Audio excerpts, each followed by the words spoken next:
right, welcome back, everyone, to another edition of 13 Cards Subject to Change. This is Leroy in the kitchen again, as always. And I got Zach with me. How's it going? Needless to say, we have a multitude of different kinds of baked goods today. We had a birthday here at the company.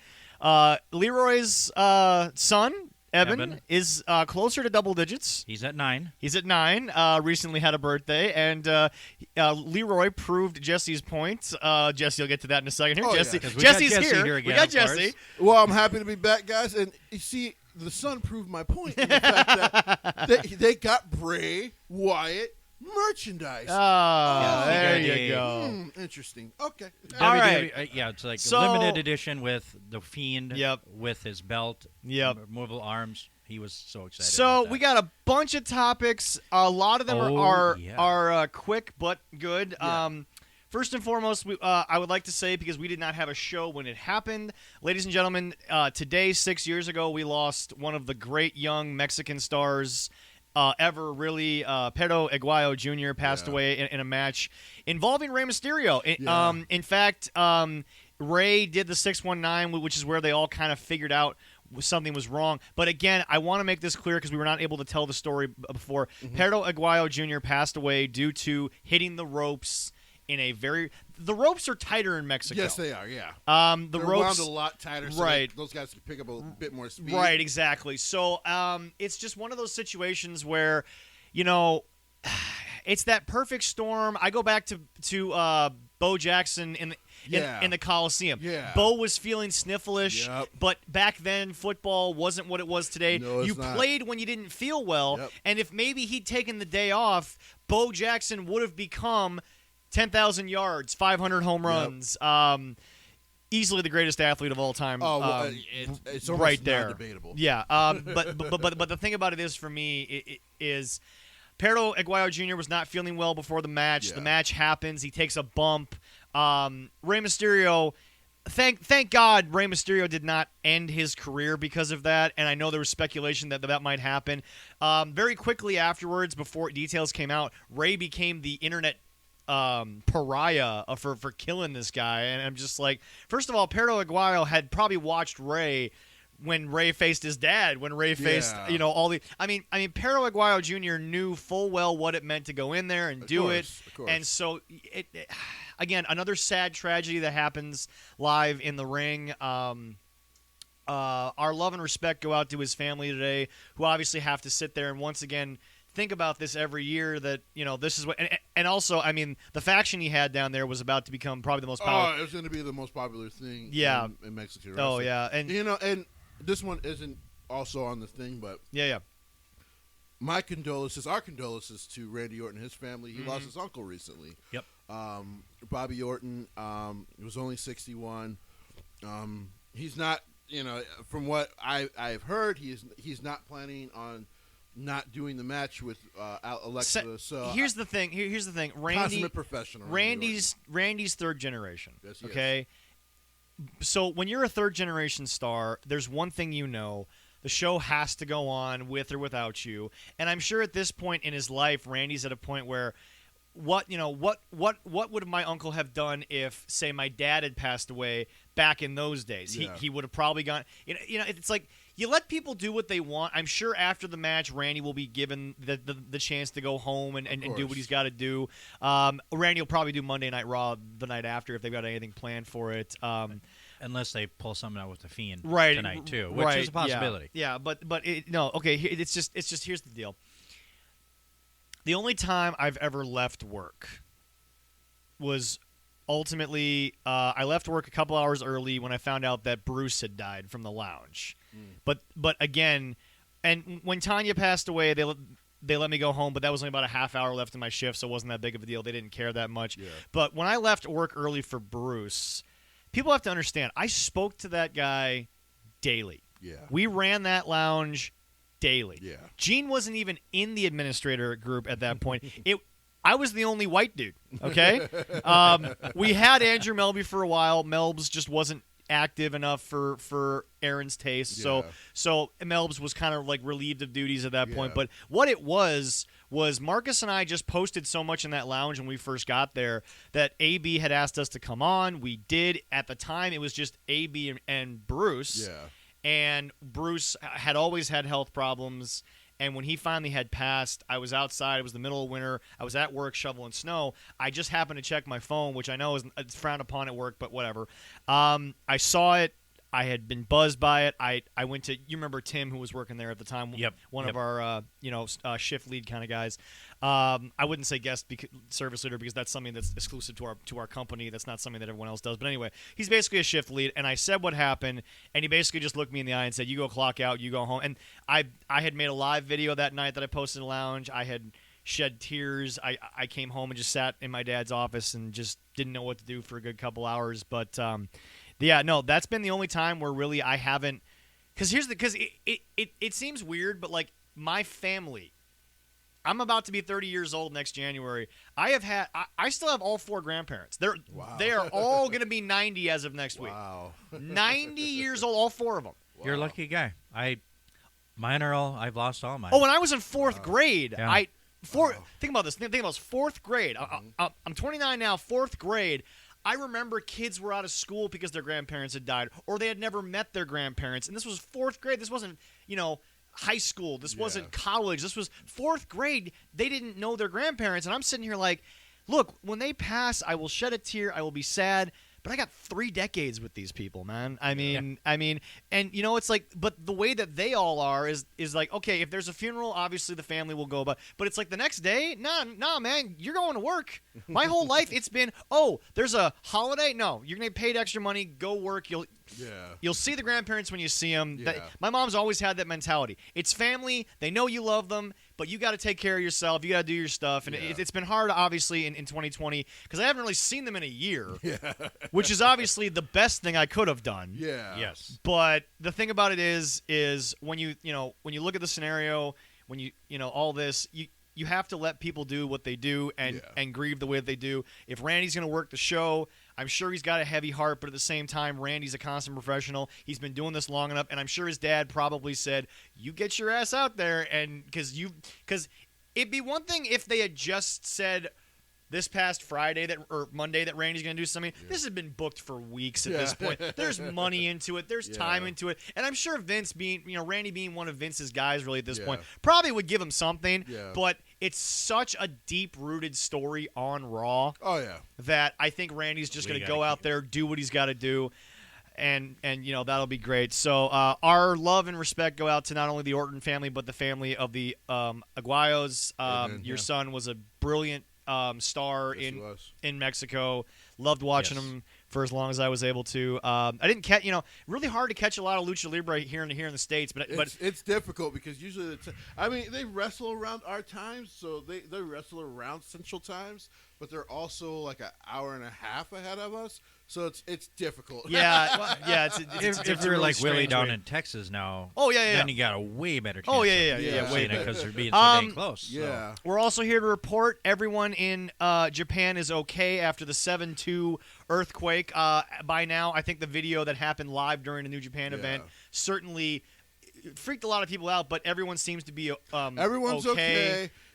Got to give it to Jay White, though. King Switch protecting the belt. So I did see the picture of that. That was what a hero. And an effort to also entertain the fans. He grabs all the belts and it was just like, well, listen, someone has to protect the titles in this situation, which, right now they frown upon them being loud, but they allowed the crowd to kind of laugh it off. That way, like, everyone's okay. But that's cool. But also, isn't that what especially Tama Tonga's been talking about New Japan style, New Japan effort? Yeah. Jay White just kind of sat there and said, "I am New Japan. I obviously didn't leave. This is where my home. This is what I meant to do." And he's just like, there's still hard-earned money. And the thing about it is, Jay White not only being a foreigner, but also being an athlete, not just physically, and then that's not an Asian joke, literally, physically, Jay White is a very big star in Japan. Yes. I mean, Jay White is known by the average person walking down the street in Tokyo. Yes. So I'm sure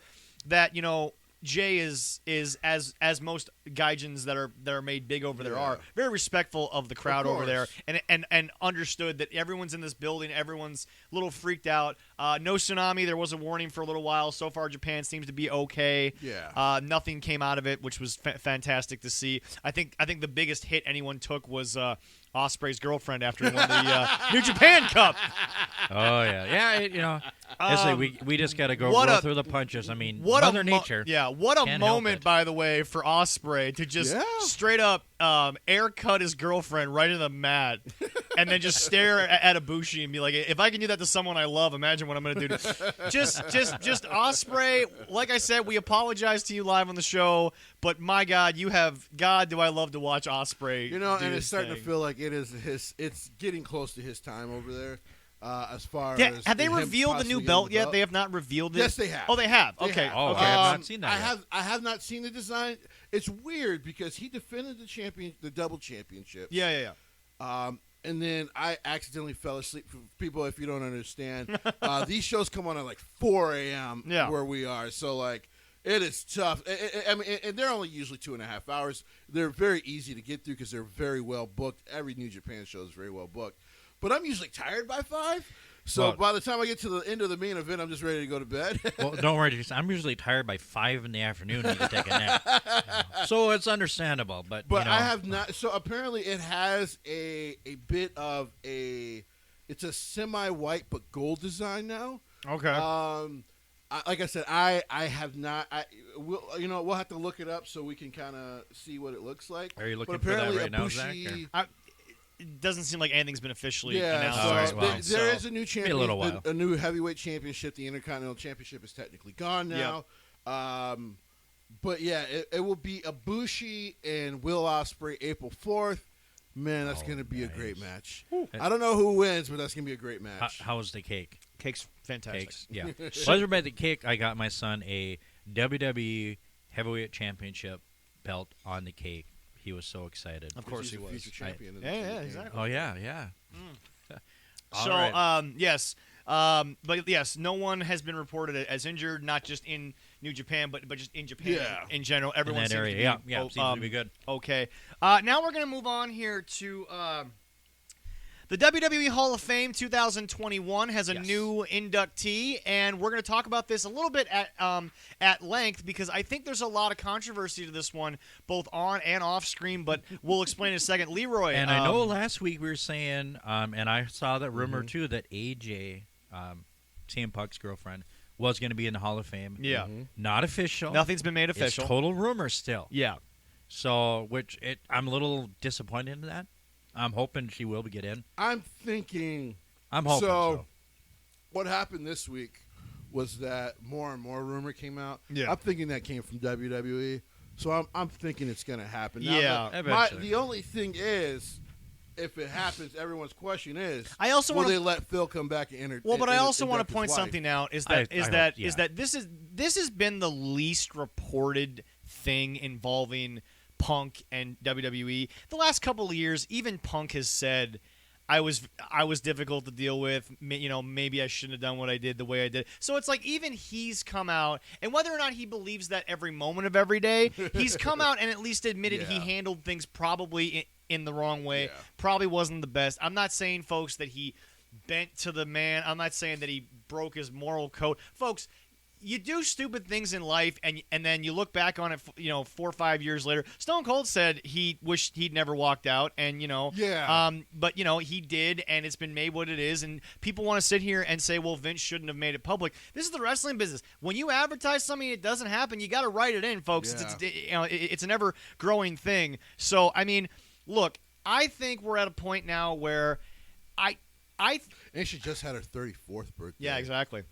Ah, yeah. I also want to didn't realize that woman was 2 years older than me. Right? Yeah. I also want to point out that I think people also have to understand is that I don't think Phil isn't coming back now because he hates on WWE as much. I think it's just that's who he is. I think he's accepted his legacy's still pretty good. Yeah. in wrestling. Yeah, So definitely. I think he's. I totally agree with that. I think he's at a point in his life as far as right now, because he by the way, I don't even think he's like 42 yet. I don't think so. But no.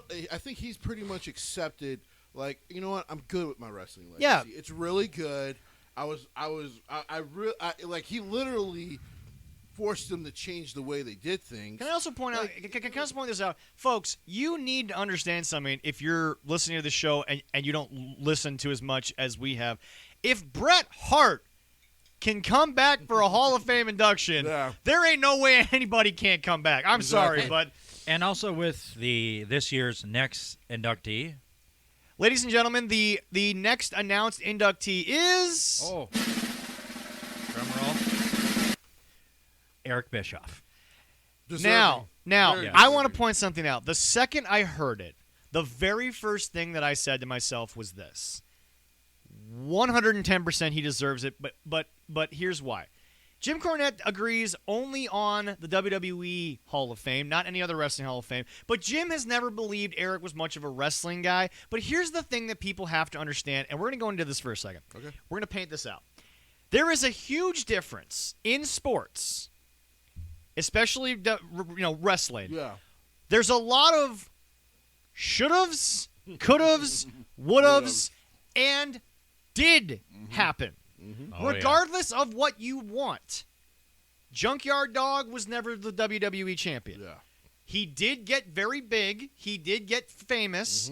Whether or not you like it, Booker T was in the WWE. He didn't win the world title, but Booker T was featured prominently in the... Folks, this business is full of what-ifs. Yeah.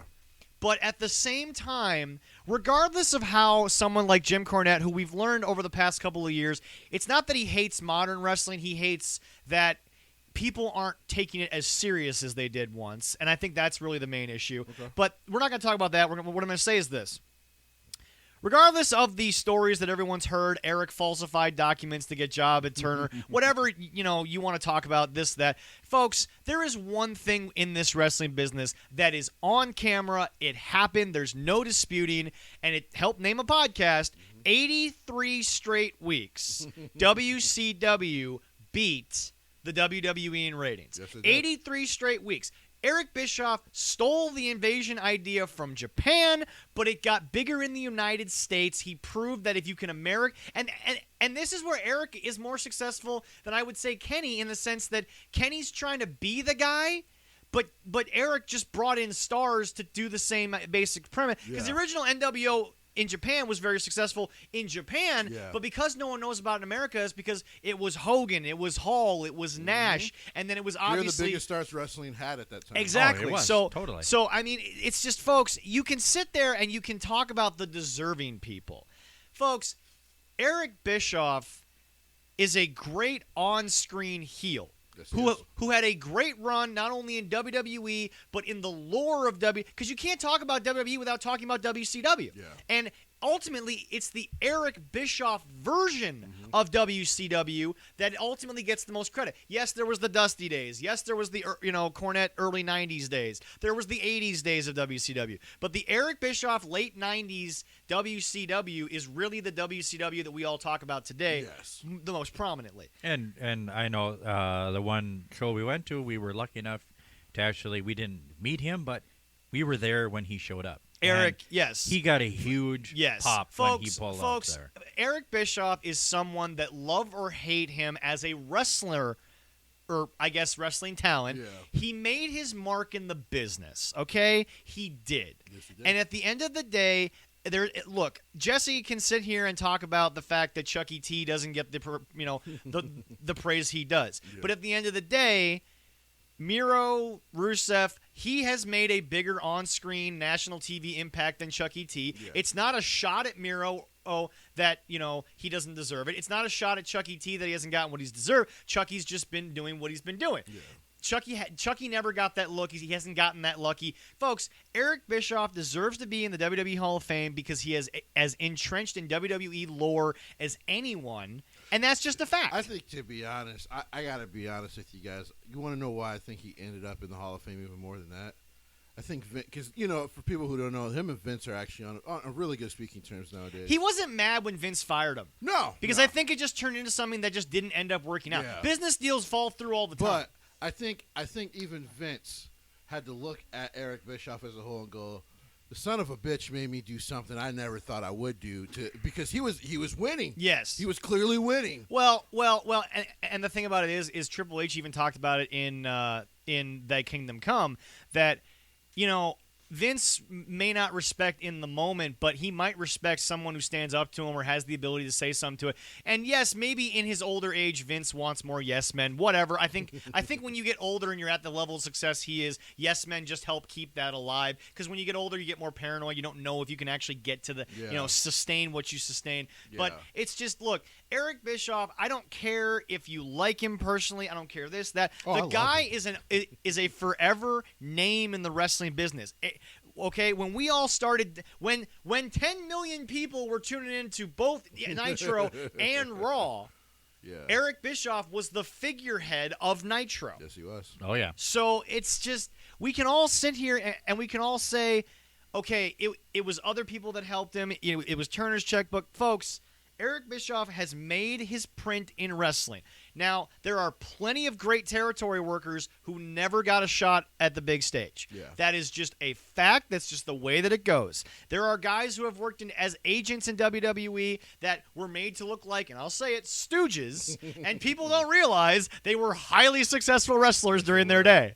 Oh, yeah, I don't think some people. But because they weren't on nationwide television, they didn't get the nationwide recognition that they got when WWE made them into stooges, backstage people, this and that. So Eric Bischoff, this is a 100% deserve in anywhere in the world. And okay, is it the only wrestling? Look, do I think Eric deserves to be in the Cauliflower Alley Club? Probably not. That's more for the boys and the gals. But the fact of the matter is this.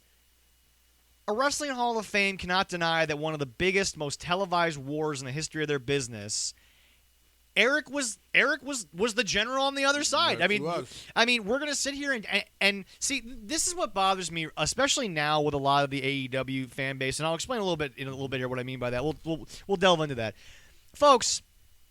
The impact you make in the wrestling business is probably never gonna be what you think, whether it's big or bad. Yeah. So it's like we try so hard to classify our Hall of Famers that we forget that people made an impact. You can sit there and say, what the hell is Coco Beware doing in the WWE Hall of Fame? There was an impact to Coco Beware's career. The not guy just in... was one of he was one of the first before Hulk Hogan where he was huge with kids. So of course he deserves to be in the Hall of Fame. Right. I grew up with him. Yeah. And Coco Beware comes, I'm like, where's the bird? And he has a bird with I loved it. Well, but also a guy like Hillbilly Jim. Folks, impacts are not... Look, I get it. In actual pro sports, people want the Hall of Fame to mean something. But in wrestling, you have to give certain people credit because this is a sport where your impact is not always going to be as a world champion. No. Theoretically, Roddy Piper never won a world title. But you know who he is. That's the prime example always to me is that he won one Intercontinental title and one U.S. title at that level. But But if I go up to any wrestling fan from Leroy's era, Jesse's era, my era, whatever era other than maybe the current era, and I look at you and say, Roddy Piper, is that a Hall of Fame wrestler? What is the unequivocal answer? Yes. Hell yeah. So again, resumes in wrestling, it's not the resume of the NFL. It's not the resume of baseball, of basketball, and even of hockey. Yeah. Okay? People have to understand that impacts on this sport matter more than actual total victories. Yeah. Now I feel like a guy like Chris Jericho is probably going to get in more on accolades than actual performance. Not that Chris wasn't influential, but Chris is not a guy who I would say changed the business. I say Chris took what he got and he made himself a star. Well, I will give Chris credit on this much because as I said, I've been done with Chris Jericho for a while. You have, yes, we know. And now even his music career, but that's something else. Yeah. What he one of the hardest things to do, especially starting in the early 2000s, was to change yourself enough to stay up top and stay relevant. Because for some guys, they the constant changing of characters would have been the end of them. Y2J had run its course. It was time to go to that No Country for Old Men style. And the fact that he was able to all the characters, all of them, including the ones back in WCW. Yes. So just on that alone, you go like, well, yeah, whatever he's done, he's a Hall of Famer. Chris, in my opinion, is that guy where it's not going to be his impact in the business, it's going to be the longevity, and it's also going to be the fact that he was able to stay a name. Yeah. Now, you look at a guy like Hulk Hogan. Hulk Hogan's in on impact. Hulk Hogan's in on money made. Yeah. Undertaker's in on money made on impact of the business. Roddy Piper's impact of the business. Chris Jericho, 9 Intercontinental titles, you're getting in. Miz will get in on probably volume of titles, but Miz is not a revolutionary character. But he found a way to stick around long enough for people to believe in him at some point. 17 years now he's been with WWE. WWE. It's been a long time. There is one guy, and people say, and I joke about it, and I kind of joke about it, but there's one guy I want in the Hall of Fame that he's not in the Hall of Fame. The Brooklyn Brawler. Yes. The greatest jobber. Besides Iron Mike. Right. You know, them two guys, they need to be in the Hall I'm of Fame. I'm sure Brawler's on the well, but I hope so. Yeah. But anyway, so yes.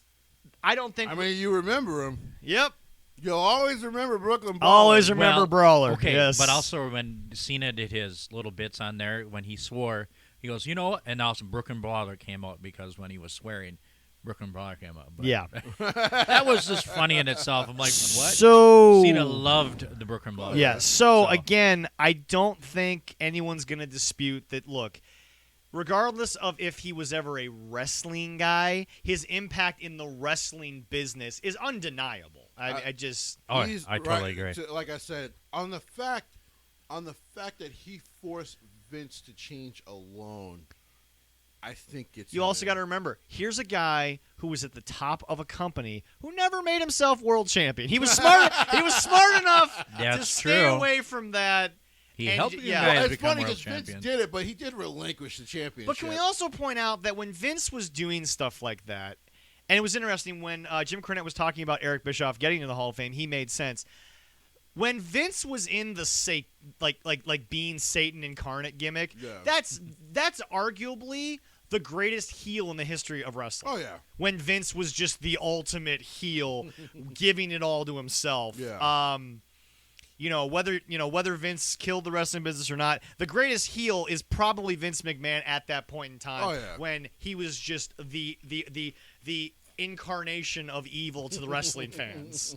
But anyway, so moving on here, we have to go to Spot Monkey NXT stuff going on here.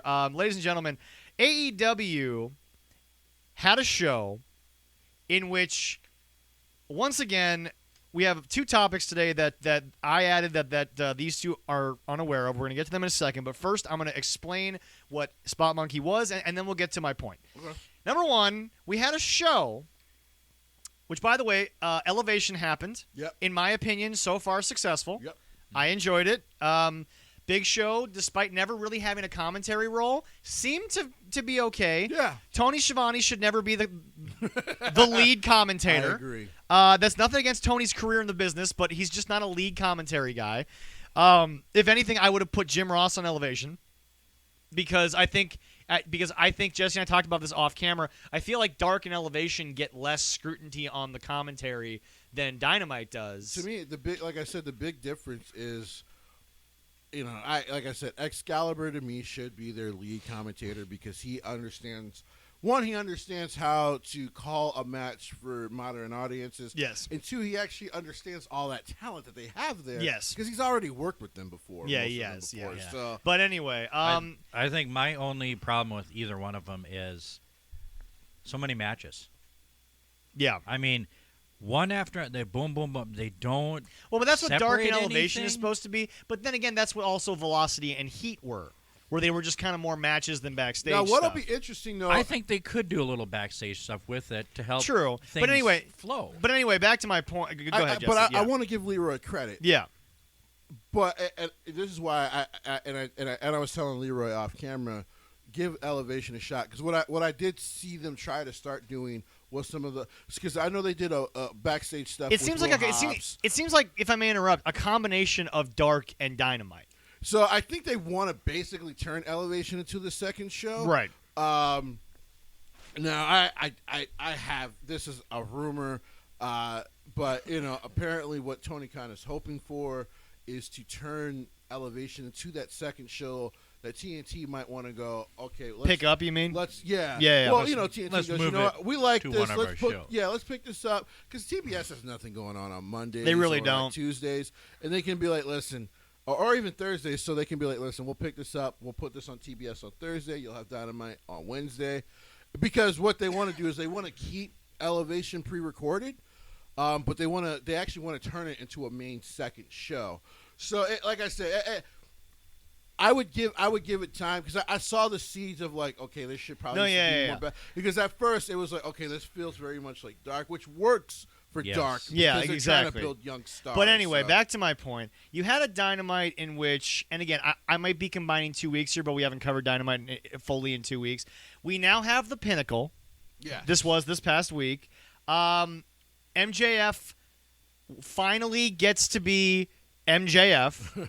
Yes. I like how he brought out everything he did, which we all thought was stupid, which was the song and dance, but MJF sold the song and dance routine as gaining Chris Jericho. He actually sold it to he grabbed a microphone and he sold it as, yes, it was hokey, yes, it was stupid, but it was Chris Jericho's idea, not mine. I just did whatever it took to get in there and plant the seeds of doubt. So, I mean, MJF actually sold me on that segment. This week they did a lot right, but they also did some weird stuff. And the sad part about it is the weird stuff keeps being Kenny and all those guys. We'll get to that in a second. But no, the Pinnacle, odd name. Don't know how you're able to play off it, but it's not bad. Pinnacle, to me, what was funny was the Pinnacle, not a bad name. That logo is horse crap. That's a bad logo, yeah. I'm going to have to check. I did not see the logo. It's a bad logo. So it's basically just a mountaintop with the word Pinnacle on top of it. And I'm just like, yeah, this is horse crap. But anyway, That's kind of cheesy. Yeah. but okay, no, but I want to give it credit. They finally did what I've been begging for since day one. They gave him a microphone, and they didn't time it. They didn't have a stopwatch. They weren't waiting to go to the next segment. They just gave him a mic, and they let him go. Yeah. Shawn Spears, he actually built Shawn Spears to someone I kind of want to see. Again, this is all just MJF. This isn't Shawn doing it, but this is all MJF. He explained exactly what we all agree. The best tag team in the world is in AEW. If they had done this earlier, I mean, my only problem is, Shawn, you have a lot to work with because he wasn't on TV forever. Yeah. You have to find a way now to rebuild FTR, because you did bring them in and right away they were the champs, and then they started being these weird job team. So you have to build them a little differently, in my opinion. MJF, I think, fixed himself and Shawn Spears in one night. Yeah. FTR, you got a little bit there. Yeah. Wardlow looks great. Yeah. Tully's obviously great on He's the the mic. best. It's Tully Oh, Blanchard, yeah. for crying out loud. Yes. But liked that. Guys, Moxley, Kingston, decent promo, but it's just when they're in the ring with Kenny, they do too much. Everything is too much. Everything is just overhyped, overdone. Why are we taking the Young Bucks seriously? As now, out of nowhere, they're faces. No. They're full faces now. Oh, for Christ's Full sake. face. See, they were tweener before. Oh, God. Now they're just full faces. Oh, God. They've been teasing full face Yeah. for the last month. All I want to say about the Young Bucks is that's his former favorite team. I have always been on the fence about the Young Bucks. Never always been on the fence. Never been my about the favorite Young team. Bucks. Never been my favorite team, but I supported them. I supported them during their rise. I've always said I watched those PWG shows and I'm like, what the hell is the love for these dudes? I also because think it's they funny. were surrounding themselves with Kevin Steen at the time, who I was like, Right, man, yeah, that yeah. guy's a star. They best surrounded thing on the themselves show- with Finn Balor. Best thing on the show Yeah. was, and I quote, Don Callis with the T-shirt banning the leg slap, and it's like, Oh God, yeah. see, my only problem there was that Bucks. What did you expect was gonna happen? As soon as the leg slap thing got out in WWE, you were gonna be the topic because you're the damn fucking innovating inventors of the modern leg slap. You do it every time. I know for a fact you didn't kick a 9-year-old at Yeah. at a show. Yeah. So it's like, guys, once again, you think it's funny, but you're just taking shots at yourself because at the end of the day, WWE hated it because it got overdone. You've been overdoing it for years. No, so what happened with the whole leg banning was Vince is like he's becoming kind of an ornery old man where he makes rules and he's like, However, well, so what happened was he saw it happen on screen. He was like, I hate it. well, but to Don't be do fair, it anymore. even I don't blame him for that. Even Cornette surprisingly has defended Vince that a lot of Vince's little rule things he's created, don't do this, don't do that. He's kind of been right from an entertainment perspective. He's kind of been right in, I don't want the fans to get the same thing twice. The ending is what they remember. Yeah. Hence the barbed wire match. All we talk about is the Well, and then I kind of laughed a little bit because they had the band, but Drew kind of did it. I mean, he did it towards the knee, but he did it at Bobby Lashley on Raw last week. So I'm like, well, damn, is he going to find Drew? Because you got a guy on camera and you saw it. He might. Well, but here's the thing. I don't think leg slap is awful because we all get the insides of the business. Yeah. But if you do it on that's a finisher, though. That's the Yeah. thing. Drew's a star finisher. This is the old adage of don't do something early in the show because the main event guys want a much more virgin type crowd. They want to do more, so you have to do less. And that's what we're going to get to here, which I personally agree with. But even before I listened to Jim about it, was then we ended Dynamite with one of the best matches I've seen them do. It was fantastic. The lights out match between Thunder Rosa and Dr. Britt Baker, DMD. First of all, also, by the way, Thunder Rosa will be in Chicago. Kylie Ray, June 5th, returns. Wow. I'm so happy for her. Yeah. Absolutely great. I posted on our official Facebook. She's a wonderful. I wasn't sure she would be back in pro wrestling. I said it on our official Facebook page. Wonderful talent, beautiful person. Yeah.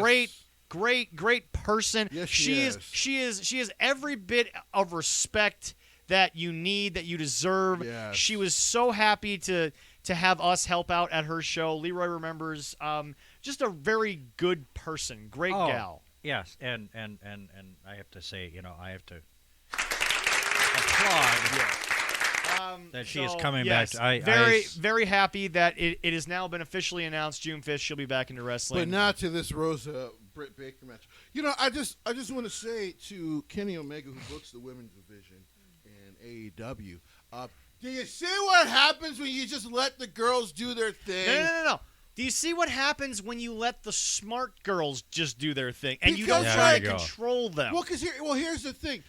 Clearly, Rosa and Britt worked this match out themselves. Yes. Now, I me and you off screen talked about it, and it's something I've heard about a lot, which is the thumbtacks. But I'm just like, you know what? In pro wrestling, if there's a hardcore match, we'll get to that. You'll see a lot of thumbtacks. But we'll overall, get to that. I'm like, this was great. And the only thing I kind of feel bad about is like, AEW is still semi, even though Kenny did make fun of it on Dark Elevation, which I actually found quite funny. But even though you're one of the top guys in the company, you make fun of it. You're a fucking idiot. But he's also the same guy that on national television yelled 69 me Don, and it was funny though. Yeah. Only reason I let that one pass is I actually found that funny. Yeah, it was stupid. Yeah, but it here's was the deal. funny. Here's the deal. You're not the wife of an executive at TNT who might catch that. That's all I'm saying, Kenny. To be honest, I don't think TNT cares that much. Fair enough. They're paying pennies on the dollar for them. They really are. That was the problem that TNA ran into at Spike, was that they didn't have enough money to pay the big contracts, so Spike had to kick in the money. So far, Tony is spending so much that Tony is paying the contracts. Yeah. So right now... And apparently it is no longer that his dad owns most of the company. It's actually Tony. Yeah. Because, of course, he's made more money with his ownership of some of the soccer teams and stuff like that overseas. So to be fair to Tony, he's actually funding this himself Well, now. but you do realize that at the end of the day, it's still family money, and Shad's going to have final say. I actually think Tony will have final say from now on. And No. I don't mean final say on the on-screen. I mean final say if this thing doesn't start to make a little more headway. More is money. all I'm saying. we'll see. Maybe 5 years down the line. Maybe we'll talk about that. I was gonna say, Yeah. I don't think Shaq cares right now. He's got Trevor Lawrence coming to town. He doesn't That's give a fair. damn right now. Trevor Lawrence to AEW confirmed. I'm gonna say it. I'm gonna say it till it happens. Oh yeah. But yeah, so I'm watching the match. I mean, Thunder Rosa. If you guys have never really watched her outside of even when NWA Power was getting really really hot before the pandemic, She's so good. She's so damn good. She is. The biggest travesty in this match was what if this was Dr. Britt Baker day one when she walked in. Oh yeah. The only travesty here, and you know, it's funny because this match is on screen so far removed from Mr. Omega. But as Jesse pointed out, because it's the women's division and it's the most maligned topic in all of wrestling, everyone's like, you bang on it every week because you hate it. No, we bang on it every week for two reasons. Number one, it is actually that shit. And B, everyone else talks about it. Why shouldn't a show that's built around talking about the wrestling business talk about how big things in the wrestling business? But anyway, no, what bothers me the most is that I don't know two things, and part of that's bad booking from Kenny, and they're both Kenny. Number one is booking Britt Baker the way you did at the start made this less of an impact. Yeah. And number two, I don't feel like the feud had enough on-screen time to be built to a lights-out match. By the way, and this is where you've always been right. They clearly don't care about Dark because some of this has been built on Dark. And which, you know, so for me, I loved it because I got to see this whole, and it's when they've been on screen together to build the story, it's been very well done. Well, but the problem is, but like I said in the past, you've been right. The package, they don't care about the package Dark. Before the match showed things that don't tell me all of the TNT watchers had seen in the past, because a lot of it was Dark footage. And I got to be honest. They're not the WWE film department. The WWE film department, you got to give them credit. They can book a very shit feud for 4 weeks. And then at the pay-per-view, they do the video They'll playback. make you care about it in about 30 seconds. Wow, you guys made this look so much better in 2 minutes than it's been the last 4 weeks. One of the best videos featured my boys from Puddle of Mud was the invasion. As piss poor as the invasion angle might have been on Raw and SmackDown, that video package right before the match at Survivor Series, you didn't care. It had the highlights. It had the music.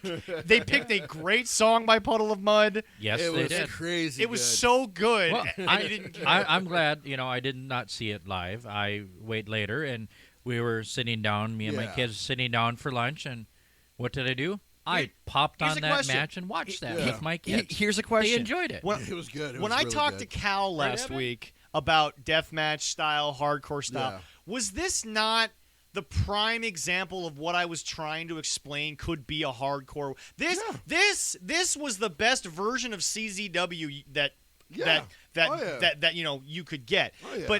But here's my thing. Baker bled like a stuffed pig. God, good damn, shit. was that good. Thunder Rosa bled a little bit, but Britt, oh my Britt God. Baker.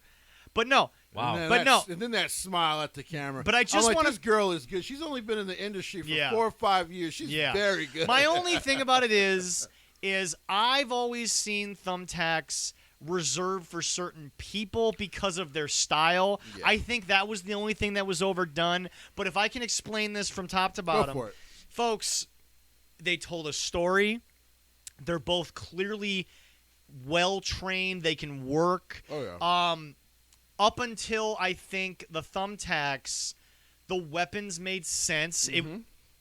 It wasn't just a CZW match where all of a sudden, I guess your death match where you just throw everything in the ring. We start that way.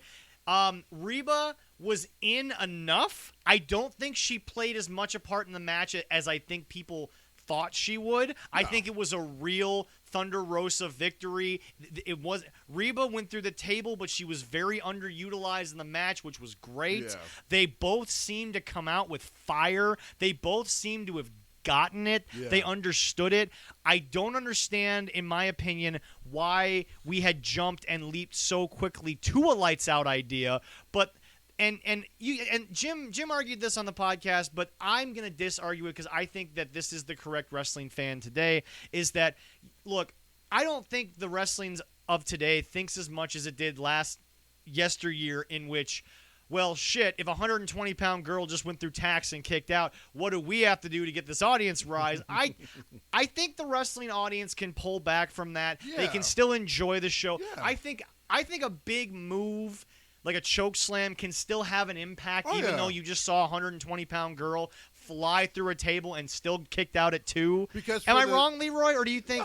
No, I don't think so. I mean, I sat and watched that, and I said me and Claire didn't watch everything, but me and Evan watched the whole thing, and we both were like, and I'm like, somebody's going through a table, and he's like, yeah.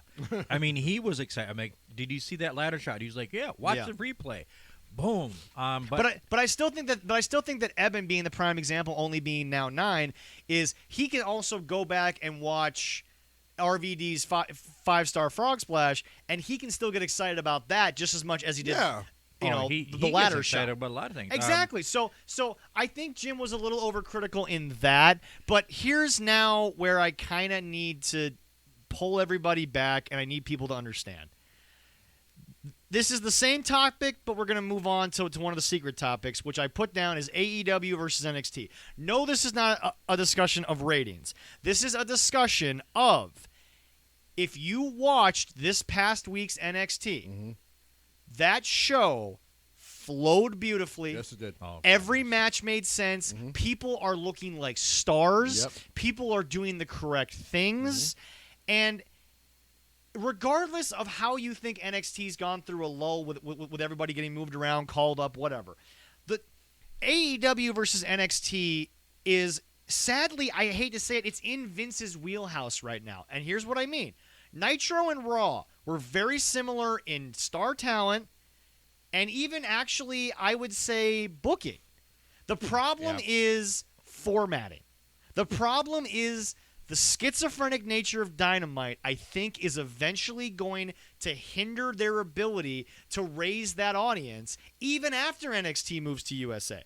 Because NXT, once... To Tuesday, you mean? Tuesday. Well, off Wednesday, basically. Yeah. Once NXT moves and fans have no choice but to watch that, Dark is obviously taped, they can watch it at any point, they're going to start to realize that they were the Dynamite watcher on Wednesday because it was new and it was exciting. But now that they come back to NXT, it's the only thing they watch. I would say give NXT a month, and you're going to realize, wow, there's a lot of good stuff here. Yeah. There's a lot of consistency here. There's a lot of really good story going on. I think what hurt them and what made the criticism so big was Dynamite was doing all of their shit right across the street, basically.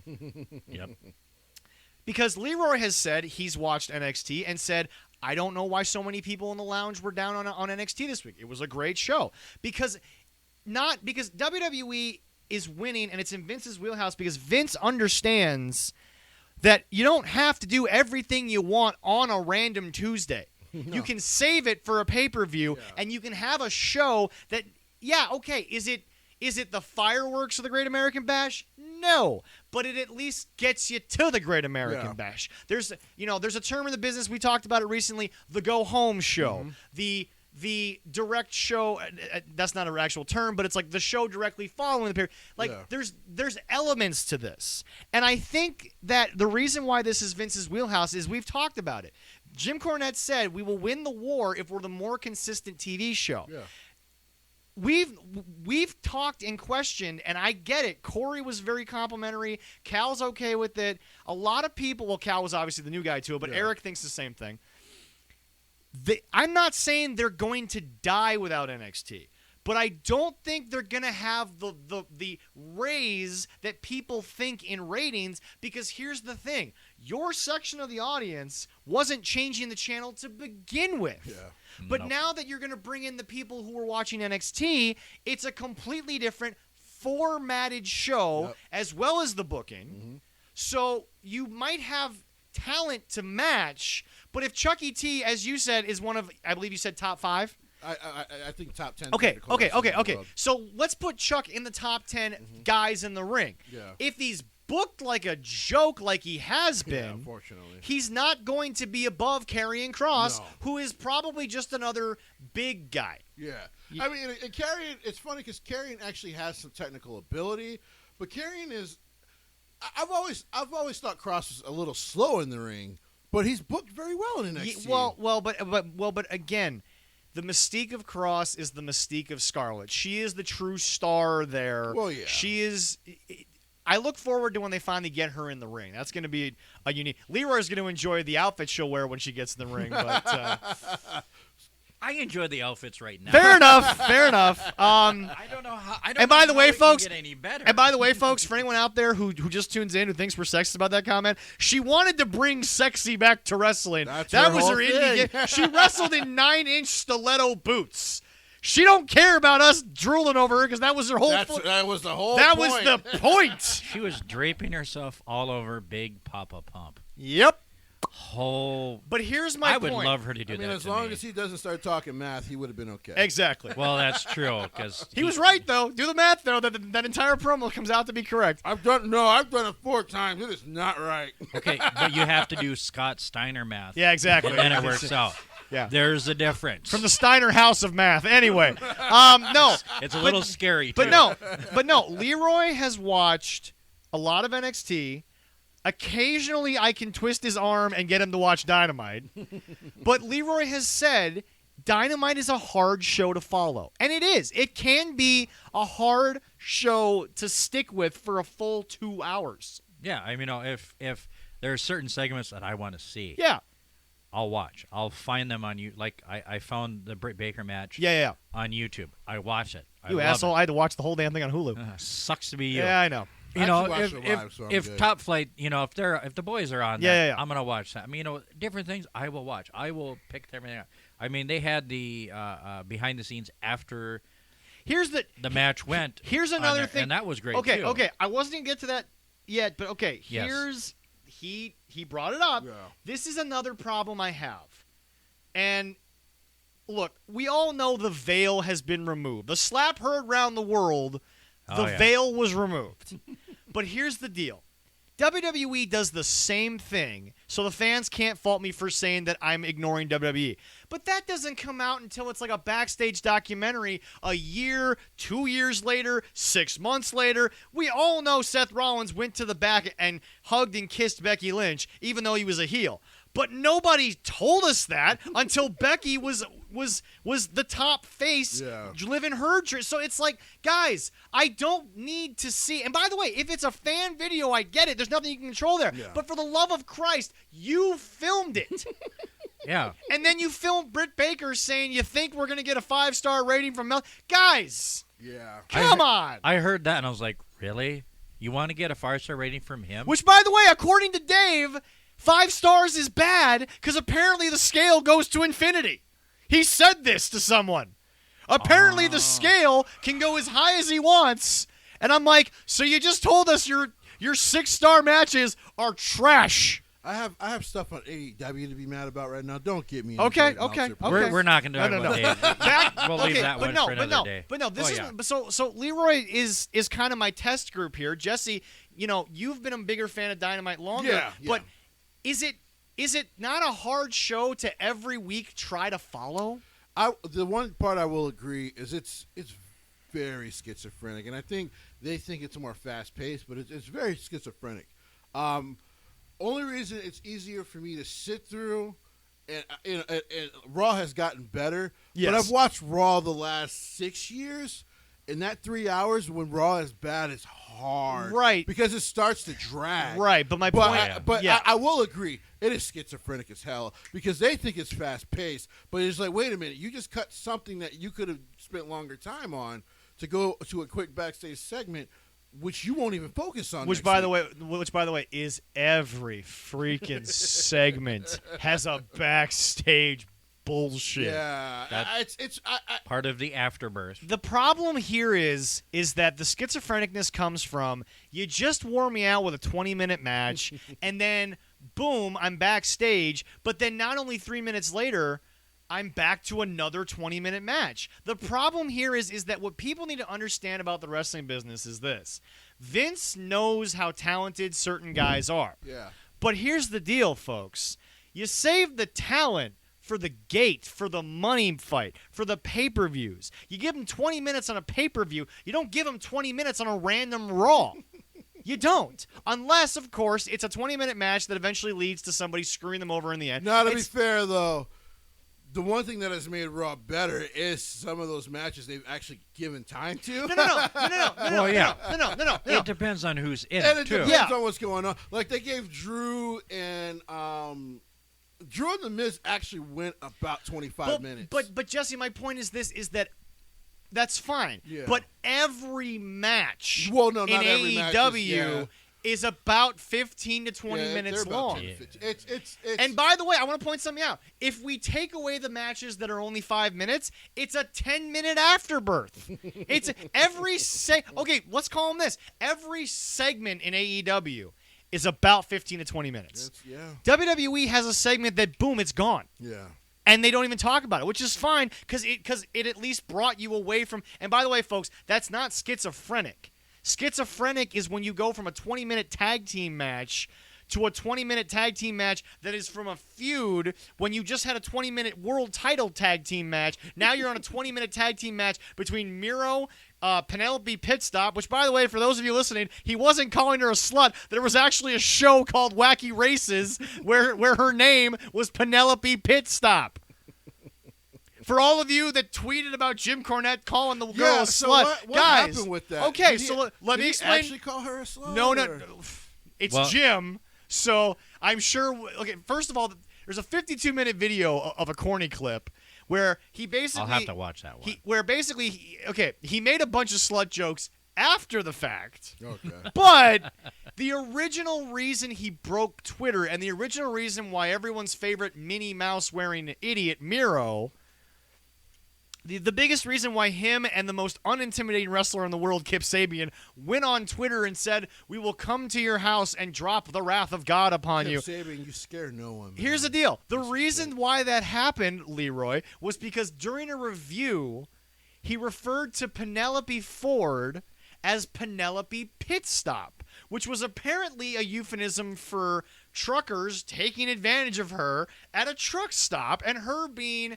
for lack of a better term, a very loose woman, a slut. That is where this came from. So, but he said did he that didn't actually mean it that way is what he was saying. He said Penelope Pitstop because it was because he was making a joke that Miro looks like the evil dude from Popeye. Oh. I'm not kidding. This is what happened.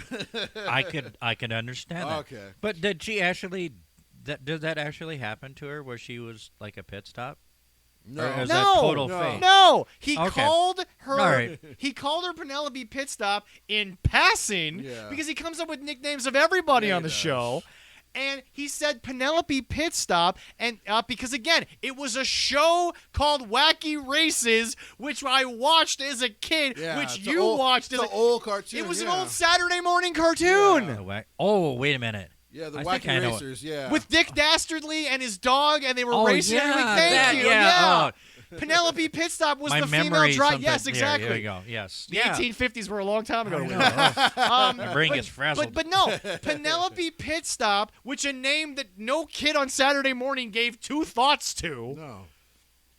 But guys, it works with her a little bit there. The oversensitivity. Let the man explain himself first before you went out. See, because all I heard was that he called her a slut, and I was like, Jim, you need to stop doing this.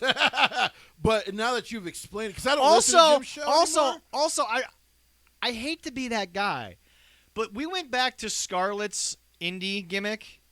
Penelope was kind of loose for a gimmick on the indies. Yeah, she was. She cheated on Joey Janela with Kip Sabian. It's not like she wore a nun dress to her wedding. Well, I don't blame her for that. So is that technically a downgrade or an upgrade? But it's not that much of an upgrade. It's kind of like went a from wave. You went from a meth deal, or no, you went from a meth junkie to a middle schooler. So at this point, she should probably be arrested for pedophilia. But that's nor here nor there. So it's an upgrade, but only because one's sober. Yeah, Probably. Okay. Yes, Yeah. Yes. Okay, that works. Okay, that works. He's not legally. Okay. He's not legally allowed to get a driver's license in Florida or go on a roller coaster at Disney World, but he's not doing meth anyway. But no. So here's my thing. They need to fire him tomorrow. Also We're working on Also, quick point of order, because Brian Last was right, ladies and gentlemen. These two guys were sticking up for women and their rights and blah blah blah. You were roommates with Jimmy Havoc. That's not something you want to be boasting about. Kip Sabian was roommates with Jimmy Havoc. He was. Yeah. But that's my point, is that, folks, oh, by the way, I also hate to be that guy. Miro, obviously not involved with Jimmy Havoc, but Miro, and again, I want this to be said for the people that haven't seen it on Jim's show yet. Miro is talking about sticking up for females. Aren't you in a company where the executive vice presidents, and they are, and if they want on the show to explain themselves, I'll take the religion out of it, but they're religious guys. Mm-hmm. They actually believe that woman is secondary because it was created from man's rib. This is a real thing they believe. I won't get religious if we ever get them on the show. I was talking about the Young Bucks? Yes. Oh, my God.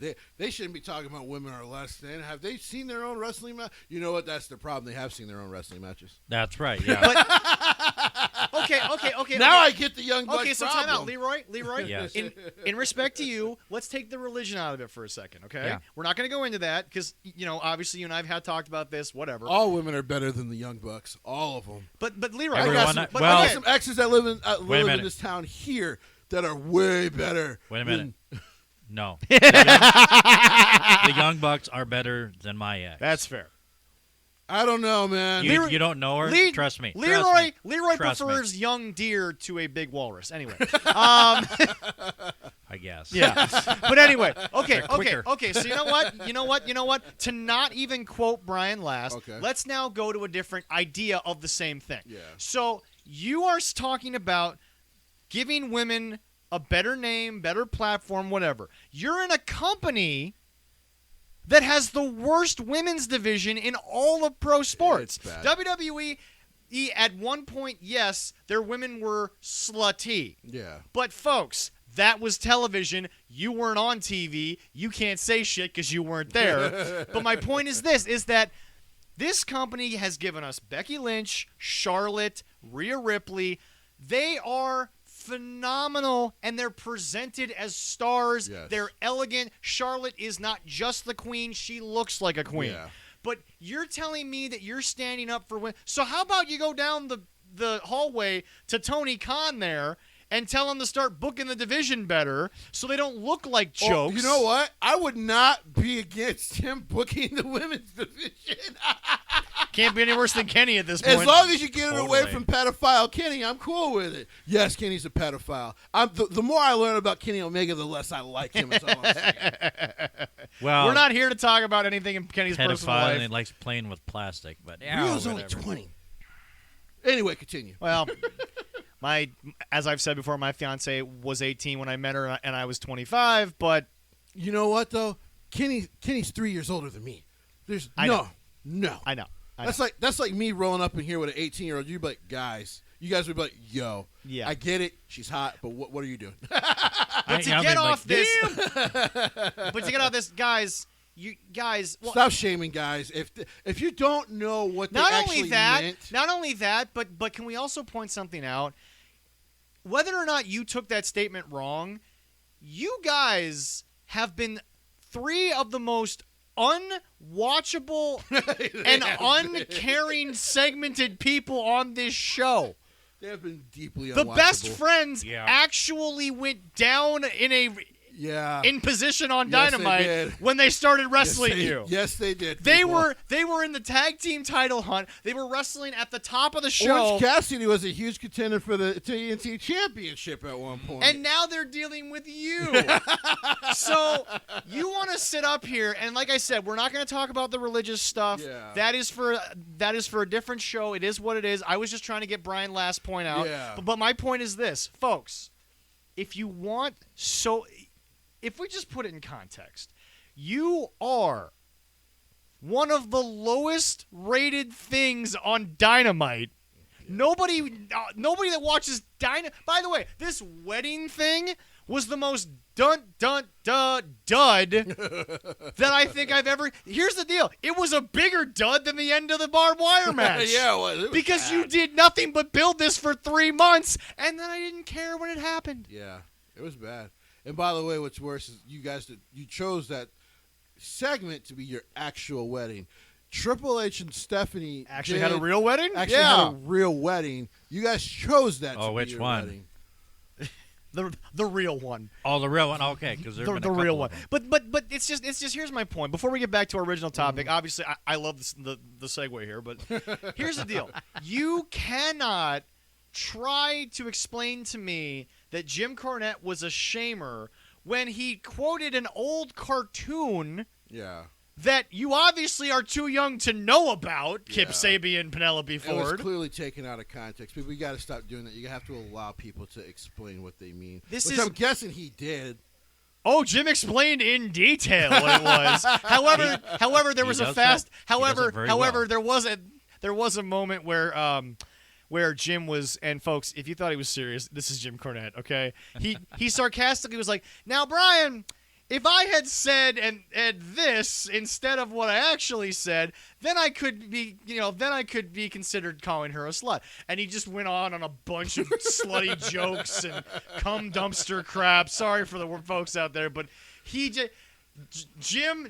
did call her one, not directly, but he had a segment with a bunch of extra jokes. So that's as bad as that got. But anyway, my point is this: you are so lowly rated. And everyone's like, Miro was underused in WWE. Yeah, because this is better. This is not better. This is better? This is actually worse. You left WWE because you didn't like that you weren't being pushed as a top guy. By the way, and that was fair. Yes, fine. Don't care. Fair. I agreed Rusev was dropped on the ball. Yeah. But, folks, you sat there like everybody else, from Cody to the Bucks to Kenny to everyone, and you said, and I quote, "I had so many ideas and no one could see what I wanted." Your idea was a Minnie Mouse T-shirt, blonde hair. I gotta believe this working with Kip Sabian. This whole thing has not been his idea. This has to. I don't know who. But why told him is to he do going this. along with it? I don't know. Kip Sabian is not even physically in the league of Miro, and Miro is sitting there doing this stuff. And by the way, now they're finally teasing a breakup between the two. God, so I hope. On Dynamite, because he was talking about, because he said he didn't want this tag match they're going to have this upcoming Wednesday. Right. By the way, which I'm guessing Kip Sabian's going to take a pinfall. Because God, I hope so. It's clear. It's clear Miro probably wants no part of this anymore. But he basically teased Kip like, "I don't care about you. I don't care about your wife. I want the heavyweight championship." Okay. So, okay, if that's how you feel, then why were you in this for 3 why months? were you in this for so damn long? Why, but here's the thing. He did Poor Chucky. Here's the thing. He did 2 things wrong here. Number one, he went off on Jim Cornette right before Jim's collectible store reopened, so Jim got a lot of business that day. Oh, yeah. And that was probably the most internet business that Miro's gotten since he left WWE. So bad timing there. You also did it when you were an underneath. If Kenny had said something to Cornette, at least Kenny's the top guy, so it would have made more sense to the fan. Half of AEW forgot that Miro was on the roster, folks. I'm sorry, but you did. And then you tell me 3-4 months after the fact that you're here to become AEW champion, bro, you ain't even in Eddie Kingston's league of becoming the champion, and Eddie's far away from Kenny at this point. Dude, Carl Anderson, who is Kenny's bro right now, is closer to the heavyweight title than Miro is. I do think you're wrong. I actually do believe Eddie Kingston is still in their title picture. But what I'm saying, I'm not saying he's not. Okay. But Eddie is still a long ways away. But Eddie is still closer than Miro. Oh, he's way closer That's than my Miro. point. So your timing of everything is so off. Though I assume Christian Cage is going to get the next shot as well. So sucks to suck, not? Miro. Yeah. So here's the deal. Bring the old guy in and give him a title shot. Okay, by the way, can we also acknowledge that everybody gave crap for how WWE's main roster has all these older guys on it now? Who the hell have you been signing for Dynamite the last few weeks? Big Show, Christian Cage, Sting. Folks. That was in unison. There we go. Folks, everything that AEW criticized WWE. No, sorry. I don't even want to say Dynamite. Everything that the fans of AEW criticized WWE for, it's like, we're going to the alternative. Guys, this ain't even a back alley alternative. This is the same shit that WCW did towards the end. For a laugh. So. Yeah. Can I also hold on before you go on? Can I also point out, at least when WCW signed Hall and Nash, they were the two top stars, and Hogan was still Hogan. Yeah. You're signing Big Show at 49. You're signing Christian Cage 6 years out from having a one-on-one match. You're signing Sting 2 years out of WWE. How many years out of WC? You're not getting the value that you think. Yep. But hey, it's okay because it's not Vince. So, yeah. I watched some wrestling podcasts outside of listening to our own. Yeah. And by the way, before I was here, these two did a great job. And one of the ones I watched is called. What are you saying? We're not as good because you're here, or we're better? I'm actually saying you're worse with me here. Okay, all right. Wait a minute. All right. We've been successful at having like the top 5 show. Then I guess maybe I am. That's only because Jesse's anger is hilarious. His anger has brought us into the top there is 5. one thing between Impact and AEW we will get to that has me extremely pissed off. Yes, go on. When we get to it, we'll get to it. I watch a British show called Wrestle Talk. Okay. And even they, and they don't realize that they have a little bit of AEW bias. But to be fair to them, they're used to going to the Progress shows and stuff like that in their area in the UK. Even one of the hosts there said, it's amazing how a lot of the hardcore AEW fans, they hate on WWE. It's like, oh, your talent is older, blah, blah, blah, blah, blah, blah, blah, blah. And now all your talent is older, if not older, than a lot of the WWE talent. Ladies and gentlemen. But you're okay with it. Yes, ladies and gentlemen. On this show, from day one, I have not only said, but I've been backed up by Jesse here, in that I want AEW to still be on the air. Yeah. But I am at least someone who can honestly look at what you think is great. Oh, we got renewed. Not for that much money. Like Jesse just pointed out, it's pennies on the dollar. Oh, my God. We're beating the C show that Vince cares about. He truly doesn't care. Folks, you don't come anywhere close to SmackDown, which Vince cares about. This is not me saying I'm a WWE homer. These are facts you can look up. Facts, yeah. So I want to point something out. You say hell, they don't even beat New Japan strong. They don't beat New Japan strong, which is only available through the New Japan app. I just found that. Really? Apparently the average for New Japan strong is 1.8 million every Friday. 1.8 million people watch that, which is only available through New Japan World. So people are going to New Japan World and watching Strong people who live live in a different country than where New Japan is from are like, dude, I want to check this out. Then all I have to say is, you AEW fanboys, shut up. But okay, so back to my point. I think that if you go watch NXT, They had a great show this past week. Yes. Every match was promoted. Every match was done well. The Dexter Lumis thing was better than I think even Allison thought, because that is how it works. Yeah. Yes, I think Austin Theory's mental level has come down a little bit, but it seems to be. Actually, I think it's one of the reasons it's working. So Austin has actually been a revelation here. Yes, because I didn't know he could pull off this much like different depth and change of a character. Exactly, and I'm very impressed with him.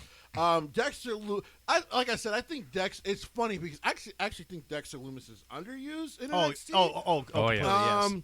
And to be fair, I know Sean once said like we would like to use Shaw more. Yeah. We haven't found the right stories to put him in to build him the way we want to build him. Because to be fair to people who criticize the character, it is weird. Like, is he a serial killer? Yeah. Like, what the hell is he? Also, to move on to another very misunderstood man. Yeah. Now, a segment that people were on because of the name change, L.A. Knight did a fantastic job. He looks so good. Okay. Oh, yeah. And by the way, they immediately put him in a feud with Bronson Reed. Bronson Reed is hot as anything right now. Folks, if you go back and watch this show was up from the get-go, and it was consistent, and it was good, and when it's by itself, I think the ratings will start to go up. Automatically, I don't see Dynamite going up because their core is already watching them. True. There's not channel switching on Wednesdays. There's, you watch this. Now, we're different because we're trying to review the show. Yeah. But for the average person that factors into those numbers, you're not changing NXT.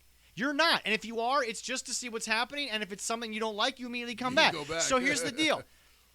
The AEW versus NXT is no longer about ratings because obviously it's going to be two different nights. Yeah. Do I think it'll benefit both shows? Yes. But it's going to benefit NXT more because NXT they're way is more going to be proven in the long term that their version of how to tell a wrestling story is better than AEW. 3 weeks, we're out. You know, I kind of made a bold statement on a Reddit page, and I said NXT will actually do better than Raw after 6 months.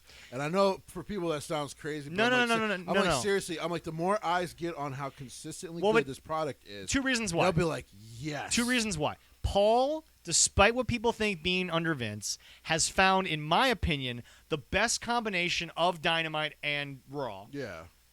NXT is sort of a combine of Dynamite and Raw.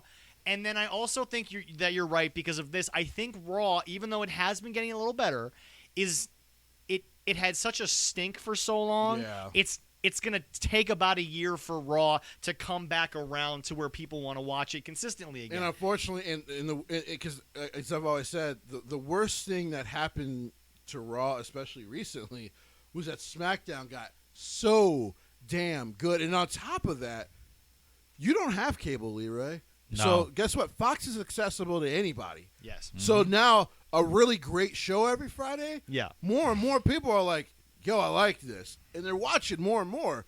So like I said, I made the bold statement like you guys can stop talking about the AEW NXT war because once they move to Tuesday, it's over. Yes. Not only is it going to be like, it's funny because the guy made a joke. He was like, "Well, damn, I kind of feel bad for Impact." I'm like, "Well, you shouldn't." I'm like, because you could still. I'm like, because here's the thing about NXT. Even if you don't watch it, if it's on at the same time, you can always watch NXT. You know, on Wednesday on Peacock again. Exactly. So you'll be fine. But it also will help NXT in the long run because Triple H wants to get that second show out as soon as possible. Now, this is my point. Here's the deal, folks. Everyone needs also the world champions between AEW and NXT. One is just way better. Oh, so much better. Yeah. But no.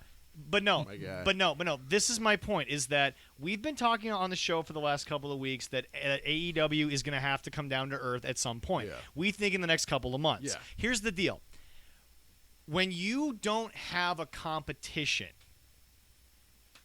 Or better yet, let me start with this. If you have a competition, adrenaline is a beautiful thing. When there's no competition, that adrenaline wanes really fast. Mm-hmm. And all of a sudden, why are we putting on big high-profile matches every day for a month. NXT does it once, but we're still barely beating their shows that don't have it. Yeah. So it's like, folks, and again, we could be wrong. We reserve the right to be wrong. But every single way this is trending, a la Thunder, every single way this is trending is that WWE will once again be victorious in the end because they just stick to whether we like it or not. They tell us the story that they wrote. Yeah. They give us a consistent story that whether we like it or not, we can at least point back to what it was, how we got from point A to point B. And at Dynamite, y'all skip B and go straight to D. So I got to be honest though, the comparison of Thunder, I just went back and watched like its inception all the way up to I've been going through up until 1999. Yeah, I think you're being a little harsh. Thunder was horseshit. It was okay, every once in a while. Local. I mean, when they use some of the better stories from Nitro on Thunder, yeah. But otherwise, it was horrible. But I liked it when local guy Luscious Lane from Hermantown. He was on there a couple times. That was cool. But Jesse, what my point is that when you're by yourselves, and by the way, for the first month or two, I think they might go up a little bit. They'll probably average a million because they're the only thing on. Yeah. But I think you're going to turn off more of that audience, and they're going to be like, hey, it's Wednesday. I want to watch wrestling. I'd rather go to Peacock and watch older shit than watch this because, look, NXT, I think, has shown from day one that they've risen their audience, regardless of what their top number is. They've grown the audience from the network to the television. Absolutely. Yeah. But Dynamite never had a network show. There was nothing to compare them to. They're down from themselves. So it's like, folks, you had this great match, Rosa versus Britt Baker. Excellent. And this week might have a bigger upturn because of that match. You still only got 760. It's not like this amazing lights out match turned into the moment you raised above $1 million. The only time you raise above $1 million is when you bring in a star that has already been on WWE. They don't need him anymore. They're done with him. And then the next week, they bring him back again. They do the same thing, and you're just as tired of it as we are. The couple of times they've done over $1 million is when NXT wasn't on Wednesday night. So I do believe they will hit over $1 million. But to be honest, I don't even think they'll compete with Raw. Raw averages, I think, 1.5, which is bad. It's not good. One thing I will agree with Brian Alvarez about, I'm like, dude, with no football on, Vince and USA have to hate that damn number. I will say this. I will say this. I also think that if all the companies are smart, let's wait till we get the fans back in the arena.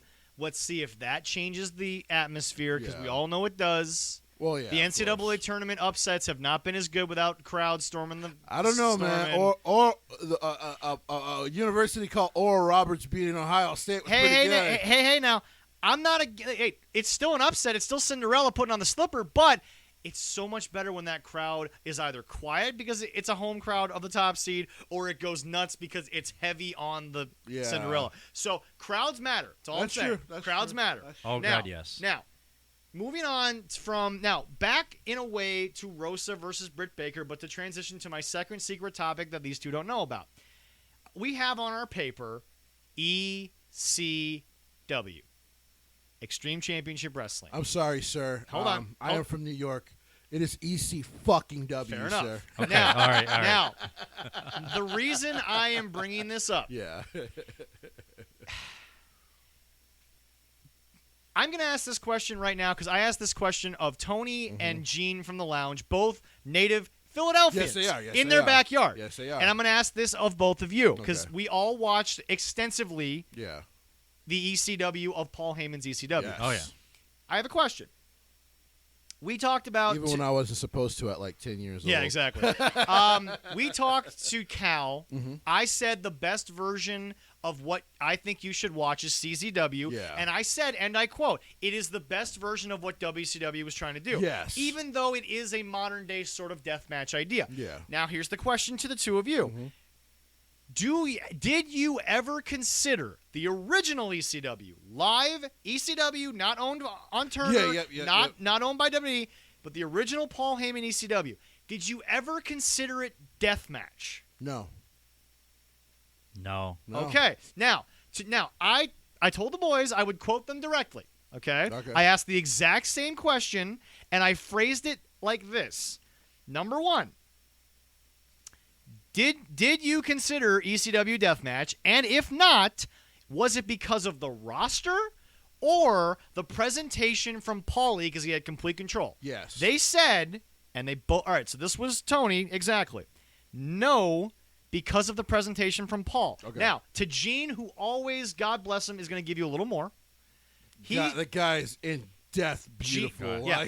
Gene said, and I quote, "I don't put ECW in as deathmatch. ECW produced matches that actually resembled wrestling matches. ECW was hardcore, but for the most part, they weren't hardcore for the sake of shock value and hardcore. Facts. It was logical progression of feuds and storylines that built up the reasoning for a barbed wire, a cage, a chair, or a flaming table." Facts. So, now, getting back to my point, my biggest problem with this whole thing, Okay. and again, it's the presentation of not allowing Dark to be mentioned more. Yeah. It seems like these girls got to a deathmatch idea a little too far, but that was only when the tax started coming out. Up until then, chairs, tables, ladders, it made sense. It was building. It was an ECW idea. Yeah. Now, there's one thing in wrestling that I don't think anyone can deny, and actually Finn Balor said this when his first run in NXT, because he said NXT felt like old ECW. Everybody on God's green earth, whether it's Insane Clown Posse, yes, the band, or whoever, everybody, including CZW, they have tried to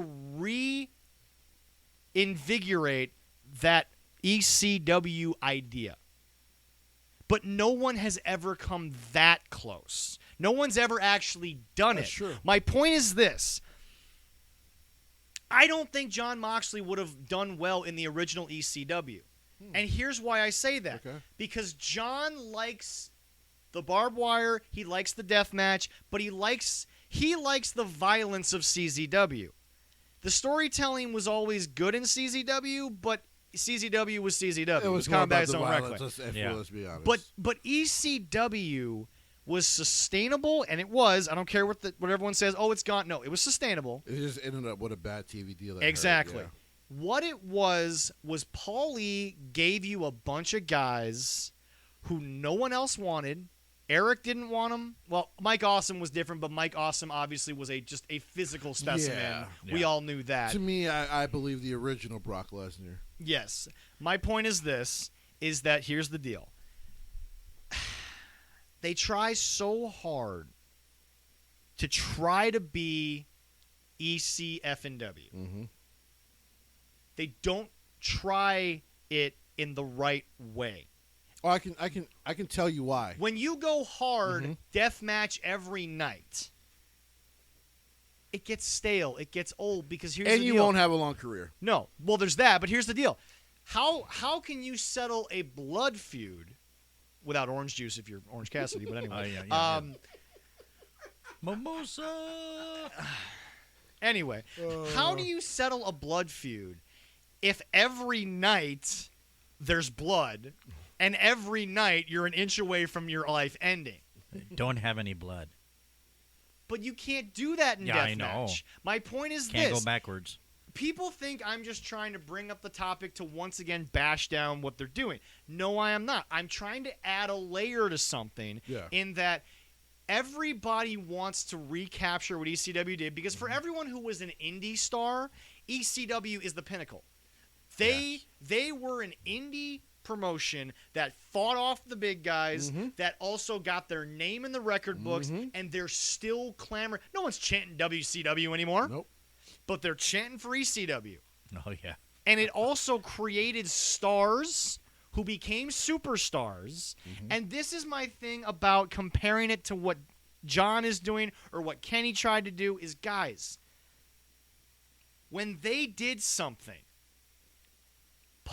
first of all, it was the genius of Paul. Well, yeah.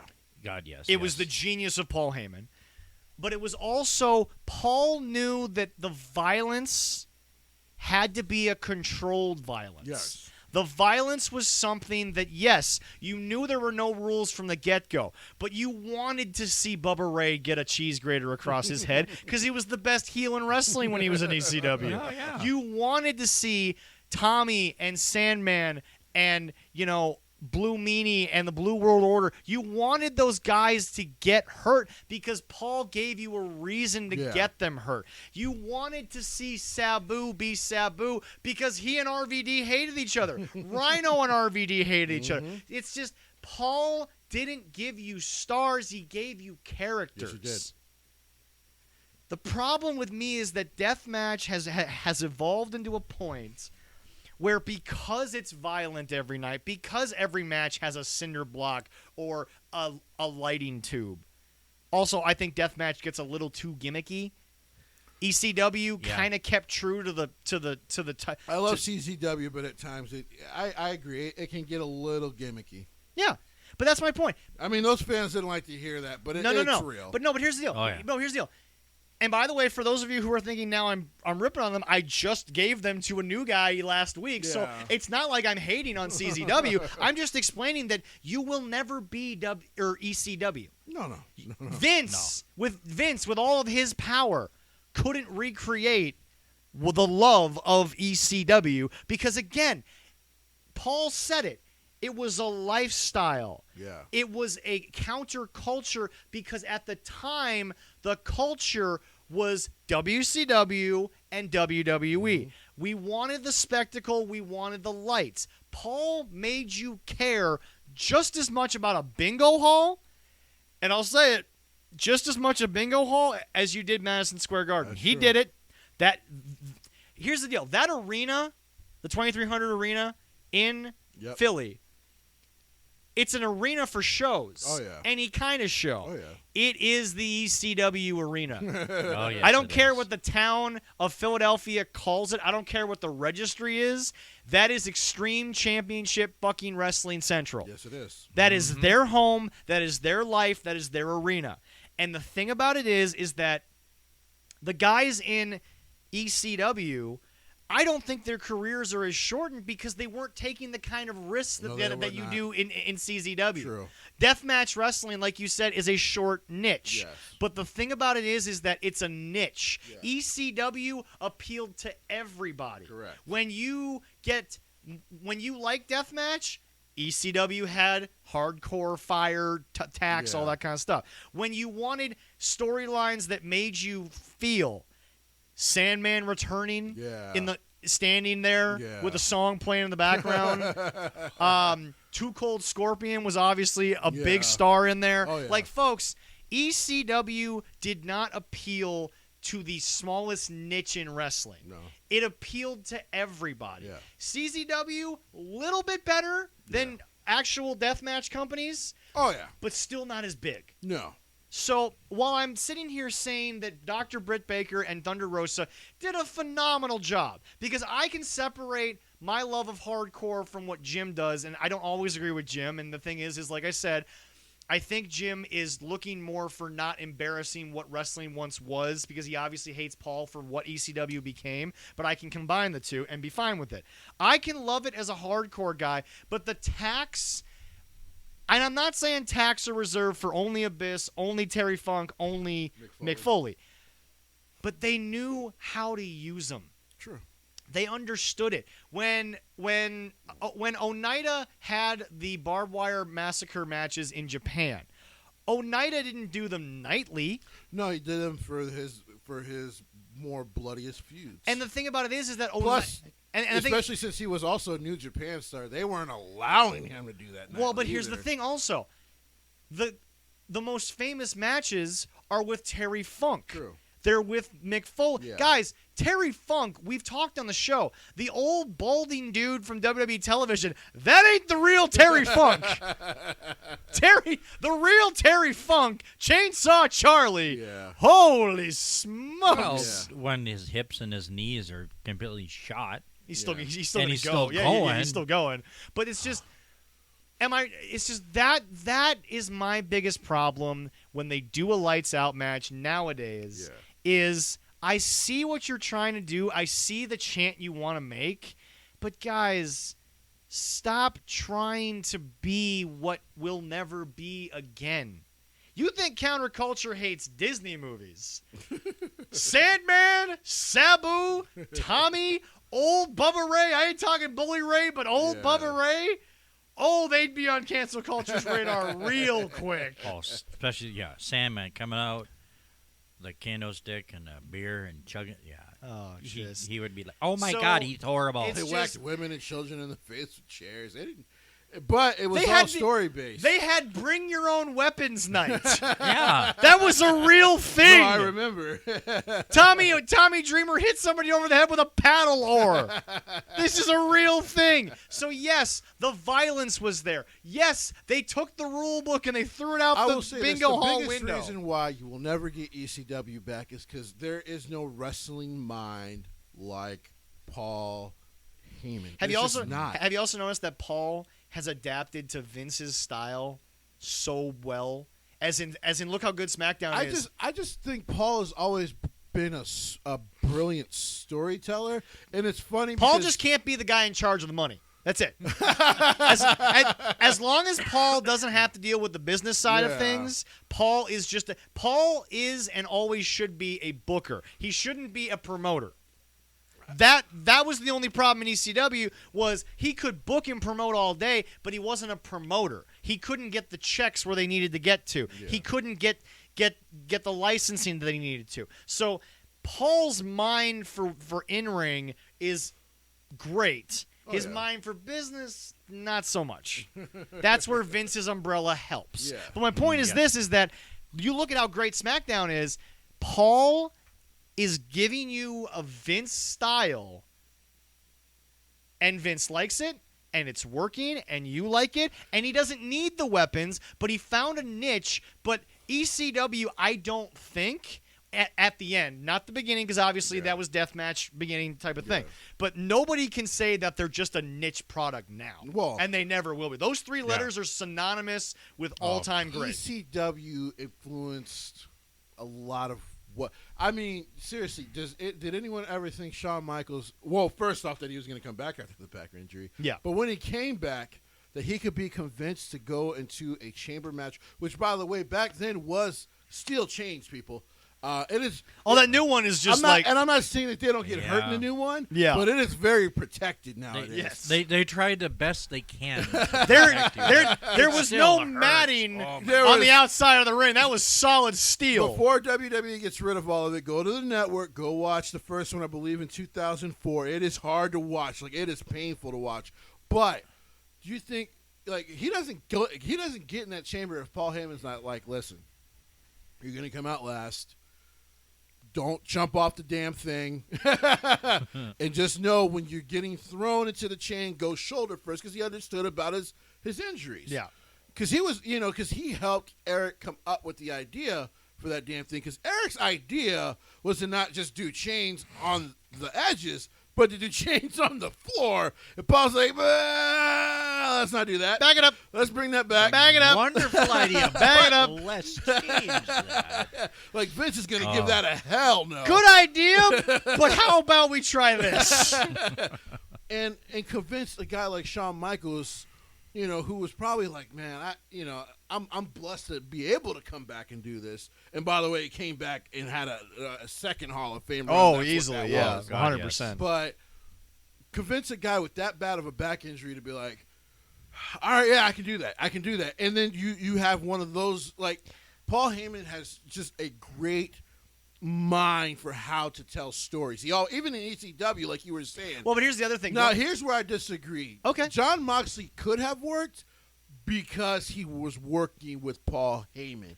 And he would have taken some of Moxley's ideas and been like, I like it, but Let's try this. And that's fair. But what I'm saying is that John wouldn't have survived in the way that Tommy Dreamer survived, where Tommy really survived on his own because Tommy had a legion of fans that Tommy really built himself. He obviously did Paul's ideas, but Tommy sold them. Yeah. I think John would have to be more controlled by Paul than people think. Well, he would still have freedom. Yes, but it would be controlled freedom, right? Because Paul would have understood. Well, listen, you're a young star. I need you, so don't just go out there and just be ready to die on your sword. Right. But if you want to put a spectacular up for one of your blood feuds, let's figure this out. Yeah. So he would have worked. I think, like I said, because it's funny. What happened with John in WWE is that the top guy has to go through with Vince. Usually, if Vince says no, then it just doesn't happen. But unfortunately, John was actually right in some of his ideas because Triple H then used them in NXT. But the problem that people have to understand is that I think now Paul Levesque is the Paul Heyman of the scenario where, while yes, I just didn't realize Paul Levesque had this much of a mind for building young stuff. Seriously. Let me finish my point there. Let me finish my point. Paul Levesque was the Paul Heyman in that scenario where, look, do we know that Paul Levesque did exactly what Moxley said? Well, he didn't do exactly. We know that for sure. But that's my point. Yeah. Is that okay? Look, John's a star, and maybe he could have survived in ECW, but I don't think that he'd be the John Moxley he is now because I don't think Paul would allow it to get to that level because okay, by the way, I've been thinking more and more about what you've been saying is that Moxley wants to go work in Japan for a year. I don't know if that's going to work because is John willing to listen to how tight-knit it actually is backstage in New Japan? Because they don't allow, because like you said with Oneida, they don't allow the indie crap of Japan's indie scene. They don't like it to infiltrate what they do. No. Jay White's not going to all of a sudden wrestle a blow-up doll at Wrestle Kingdom. No, that's not happening. Thank God. It ain't happening. Here's why they're not going to do an intergender tag team match in New Japan. Well, and that's just because they have their own culture stuff about women and why they separate the women's promotions. And all that. Even though now Bushiroad is trying to put it all under one umbrella, which they should have did 10 years ago, but they're finally doing it now. Yeah, I think why he works better in New Japan is, well, yes, he can't do the hardcore stuff, but he can still do the stiff matches. Okay, and he likes the stiff matches. I was actually just about to say, when you do think about it, it is still the quote unquote not Baba, but I know who you're gonna say. Inoki. Yep. Yeah. It's not Baba, it's Inoki, it's not NWA, it's Shoot. Yeah. So it's still the idea that, yes, it's stiffer and more Shoot. Yep. So, but my biggest thing is I'm not even talking about the in-ring stuff because we all know John's talented. Yeah. I'm saying how long until John feels mentally worn out by the fact that is the question. Because here's the deal. Everybody wants to give Vince crap for control. You can't tell me New Japan's just as controlling, but it may be in a different way. No. They're more controlling. Exactly. But one thing I will give them over what Vince does is because Vince has to appeal. His marketing understands he has to appeal to regulations and American regulations. Yes. Where in Japan, they have an understanding, especially with pro wrestling, boxing, ultimate fighting. Yeah.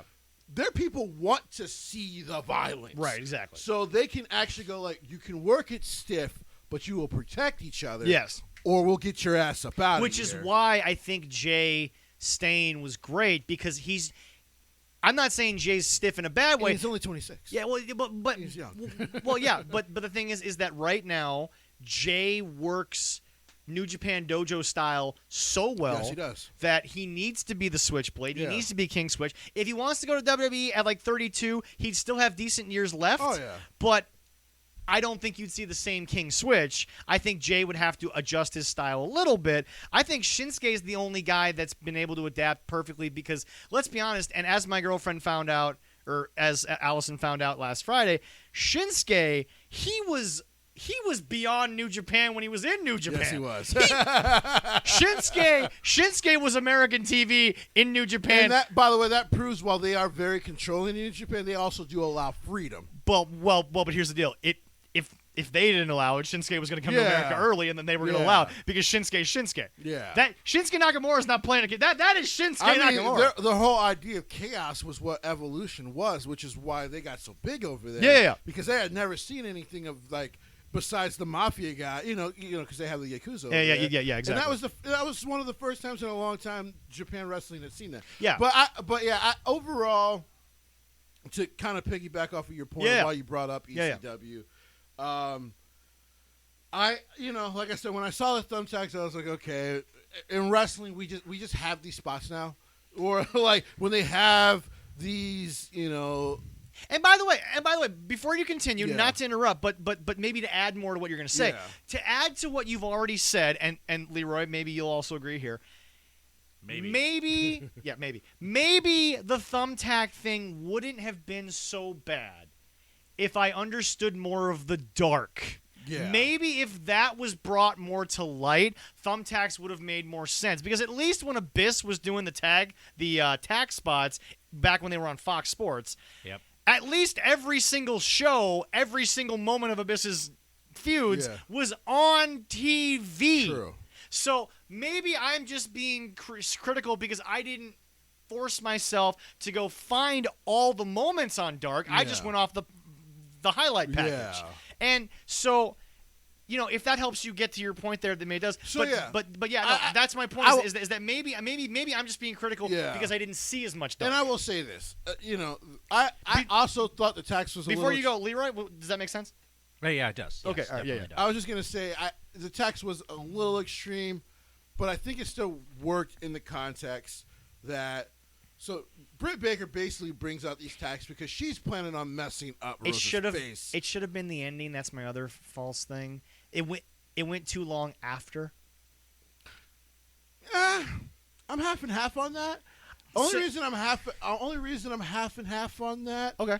Because one, I was not a fan of the. Because I love Thunder Rosa's finishing move. Yes. But the way she kind of hit it off of, grabbing her off of the top rope like that. Yeah. I'm like, a little lackluster. Because usually when she hits that move, it's impressive. Yes. Because she's so small. Oh, yeah. She's like 5'2". Like, she's a small woman. She's powerful, but she's a small woman. Oh, yeah. And I seen her hit it through the table, and I'm like, okay, the match is over now for sure. Yeah. But the way they set it up to me was just, I was like, it was anticlimactic. Yeah. It was anticlimactic. Yeah. But my point is this: is that once again, it's also Fox Sports TNA booking in the sense that we don't know how to get to that point because I think we go too far. Seriously, how does a power bomb? No, okay. Let's take out the entirety of the match. Let's take out the finish. Let me just explain this to Leroy, who I think you saw it. But let me explain this. Yeah, but let me explain this in the style of. And if you're thinking I'm going back to Jim Cornette, whatever, fine. But I want to bring up a point. Let me explain it in a booking perspective. May I? Go for it. Grudge match, blood feud, face, heel, whatever. Yeah. Take your pick. One of the common things in wrestling, and no, it's not just a JBL saying, when you bring something in the ring, be careful because it could be used against you. Okay, so the heel gets the babyface down. The heel is always supposed to be dumber than the babyface on an intellectual standpoint. That has kind of always been the idea here. Okay, so now you go get your ultimate secret weapon, which are the thumbtacks. They get poured out. You get reversed into it powerbombed by the face, who is now having to make a comeback. And it's this big climactic moment because it's an obviously painful, huge spot. Because, yes, okay, I've had a thumbtack go into my knee. I've had a thumbtack go into my arm. It's not the worst thing in the world. Hurts like a son of a bitch, though. Well, instantaneously, but it's not a long-term thing. But, No. when you got 40, 50 of them in your back, that's going to hurt, folks. It hurts more when you take the damn things out. Yeah. But that's my point is, again, from a booking perspective, okay, so Jesse, back to you. Go for it. To both of you, really. The face has now hit this amazing reversal. She has outsmarted the heel. Yeah. Is that not the moment? Not the tack spot, but the outsmarting. Is that not the moment when the clock starts to tick and the match?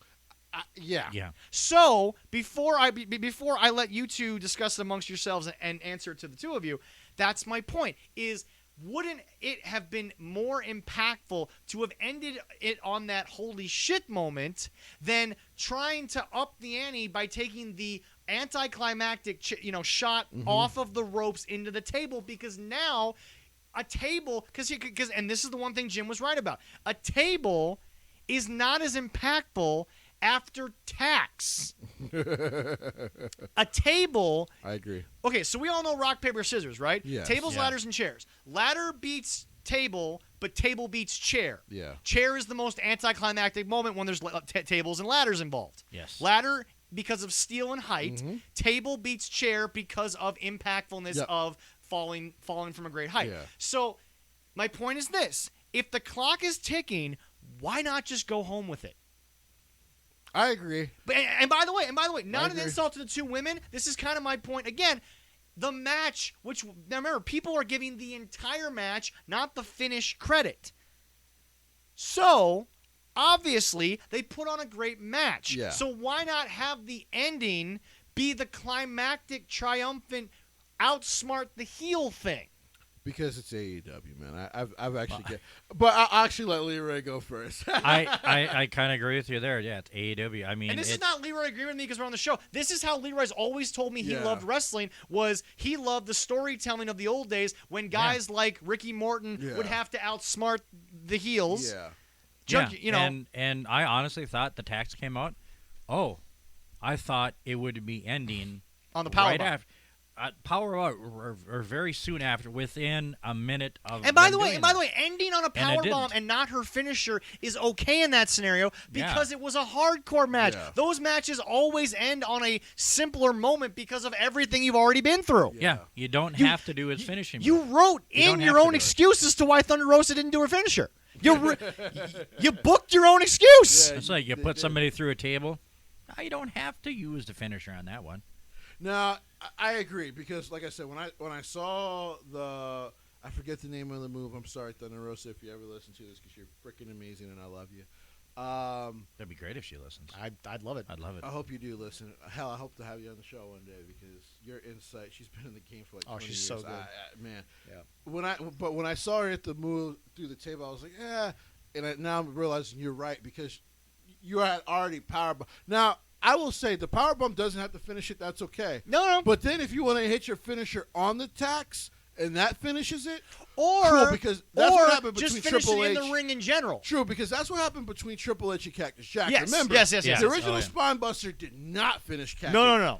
It was that horrendous pedigree onto the tax. Right. Understandably. And for those of finishes you the match. who are like, well, but why would you do the finisher in the tax? You already rolled through the tack to get out of a finishing maneuver, and you already power bombed her through. Like at this point, the tacks are not something I'm that worried about hurting. Really, We've no. already done it twice. Yeah. We had 2 spots in it.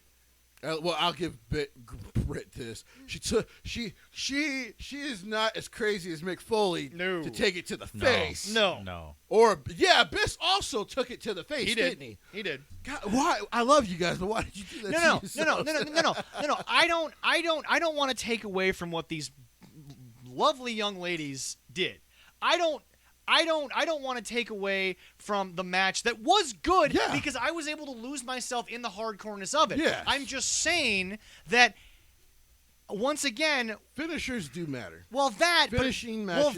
But then once again, I can remove myself and watch the hardcore match, but then I remember what company I'm in, and I remember, oh, that's right, all they do is go too fucking long. Unfortunately, yes. So Again, these ladies, it was a great overall match. I just can't help but think that it would have been more impactful to both women if we didn't try to squeeze another few minutes out. Now, this is different than Kenny and Mox in the barbed wire match because they obviously just pinned it and ended it way too early, and now they had to find a way to stretch it to the explosion in quotation marks. The sparklers. What? Get the sparklers. What would have been the problem with the powerbomb and the show? Look, Somebody once said that match really did take the piss when you listen to the sound of the sparklers. That's it. It was not good. It was not good. Yeah. But that's my point. Is that okay? When you end early on a pay-per-view, Yeah. that's one thing. But ending 2 minutes early, you could have just had.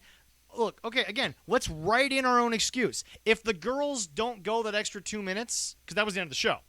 If they don't go the extra 2 minutes, why not just bring out the women's champion? Apparently, who they kept showing in the which, by the way, for once she wasn't in the crowd. Yes. Oh my God. Have her just stand at the. Have her. No. We're almost 2 years into this company. Okay, hold on a second. She wasn't on. Hold on a second. They figured it out. Okay, Jesse. Finally figured it out. Jesse, you're Jerry Oh, Lynn. boy. Okay, Yeah. you're backstage. Yeah. You realize, oh shit, we went home 2 minutes early. You literally just go grab Hikaru Shida, Yes. tell her to go through the tunnel, And just go stare at just somebody. stare at one of Yeah. them. I don't care which. We can write off Yes. it later. Yes. But that's my point. is that there's so many ways to still get an afterbirth, but not have it just destroy the contest in front Because of you. they were clearly showing like one of these women is going to face Hikaru Shida next. Yes. So why not just? I would have been like, okay, the match ended 3 minutes before we're going off. You know what, Hikaru, just you guys don't even have to say anything to each other. Just go out there and stare at. Well, the not winner. only that, even Just if it. stare Well, at not her. only that, but here's the deal, folks. You got 3 dudes in headsets. You hit the button that allows you to talk to them and say, guys, fill 3 minutes of airtime. That ain't hard for a commentator. Hey, we're sitting out No, Shida. it shouldn't. Fill 3 minutes of airtime. Yeah. Just that's all you got to yeah. do. No, guys. Here's could do it. Guys, here's here's the thing. We are saving our 6 weeks of AEW television booking for our big 3 shows. Gotcha. How we're going to split that up, if it's 1 hour of a show or if it's split it out to 3 shows, we don't know yet. But the thing about it is that this is By what. the way, AEW is making it tougher and tougher for me because some of the booking, which we will get to involving Impact, has made it really tough. So anyway, Yeah. Oh, yeah. as Jesse has said, it's become the new. Honestly, I never thought I'd say this, but I think the entire Impact roster is now in the Spot Monkey abyss because Yeah, it feels like we're it. still getting nothing from these two. I know. And I'm sorry, but nothing against you, Rich. You shouldn't have won the match. It should have been Moose. It probably should have been Moose. And by the way, Yeah. for those of you who are like another star WWE job, look, WWE cut ties with a guy who at the time was going through something they didn't want to be involved in. I would have done the same thing. No offense to Rich. I know you're still with your wife. I hope you two are happy, all that. But I'm a business. I ain't ruining my money because you got some shit going on at home. You can't solve your own shit in the bedroom. That's not my problem. But anyway, no, it's just the whole Impact roster has now fallen into the Spot Monkey abyss because here's the thing. To basically put Gallows and Anderson on AEW more. By the way, is AEW in Nashville or is it, no? Sorry, is Impact out of Nashville right actually now? does tape from Nashville. Oh, okay, apparently they've been taping from Nashville for about 3 months. I did not know that. Okay, They okay. come back. Yeah, Yeah. but All right. anyway, here's the thing. Apparently because Canada had to shut down again. So they were like, we have to still do our shows somehow. Gotcha. So. Okay. Yeah, So anyway, here's my thing. Basically, to put Gallows and I'm Anderson. gonna let you go first because I have No, something to say about that main pick. To get Gallows and Anderson more on AEW, you took the belts off of them, but you gave it to the New Japan guys. You didn't give it to anybody in Impact. That was clearly Scott D'Amore going like, I gotta show them face because remember I agree. the last time they screwed up with New Japan. very, very much so. Yeah. But no. It's just the whole roster is now in what our show calls the Spot Monkey abyss because this is not. At first, it was working out more for Impact than AEW because Impact was getting eyes that it hadn't had in a while. Yes. But now, Almost like it's now starting to average like 10,000 viewers every Tuesday night. okay, fair. But now, on camera at least, AEW is only getting Kenny. Impact's only getting Kenny. Yeah. They're not getting any of the guys that aren't even on Dynamite. No. And because here's the deal. Okay, let's do a quick booking here. Give me somebody that's not consistently on AEW television. He's not in a feud right now, and he's in the audience. Give me anybody. I seriously don't care. I would just do a shout out to the Gun Club. Why can't they just go over and do some tag team stuff over Thank there? you. Thank you. Like, they just plucked Ethan Page away. Yes. He was in a tag team in Impact. Yeah. Send the Gun Club. You're clearly not doing shit with them. Also, has anyone noticed that they waited to have the big reveal of the ladder match be all ego Ethan Page, and he's only been on Dynamite once since the pay-per-view? Yeah. Facts. Once again, Yeah. facts. But no, it's just the Spot Monkey Abyss is no longer just former WWE talent that could have made an impact over there, no pun intended. It's literally the Impact roster.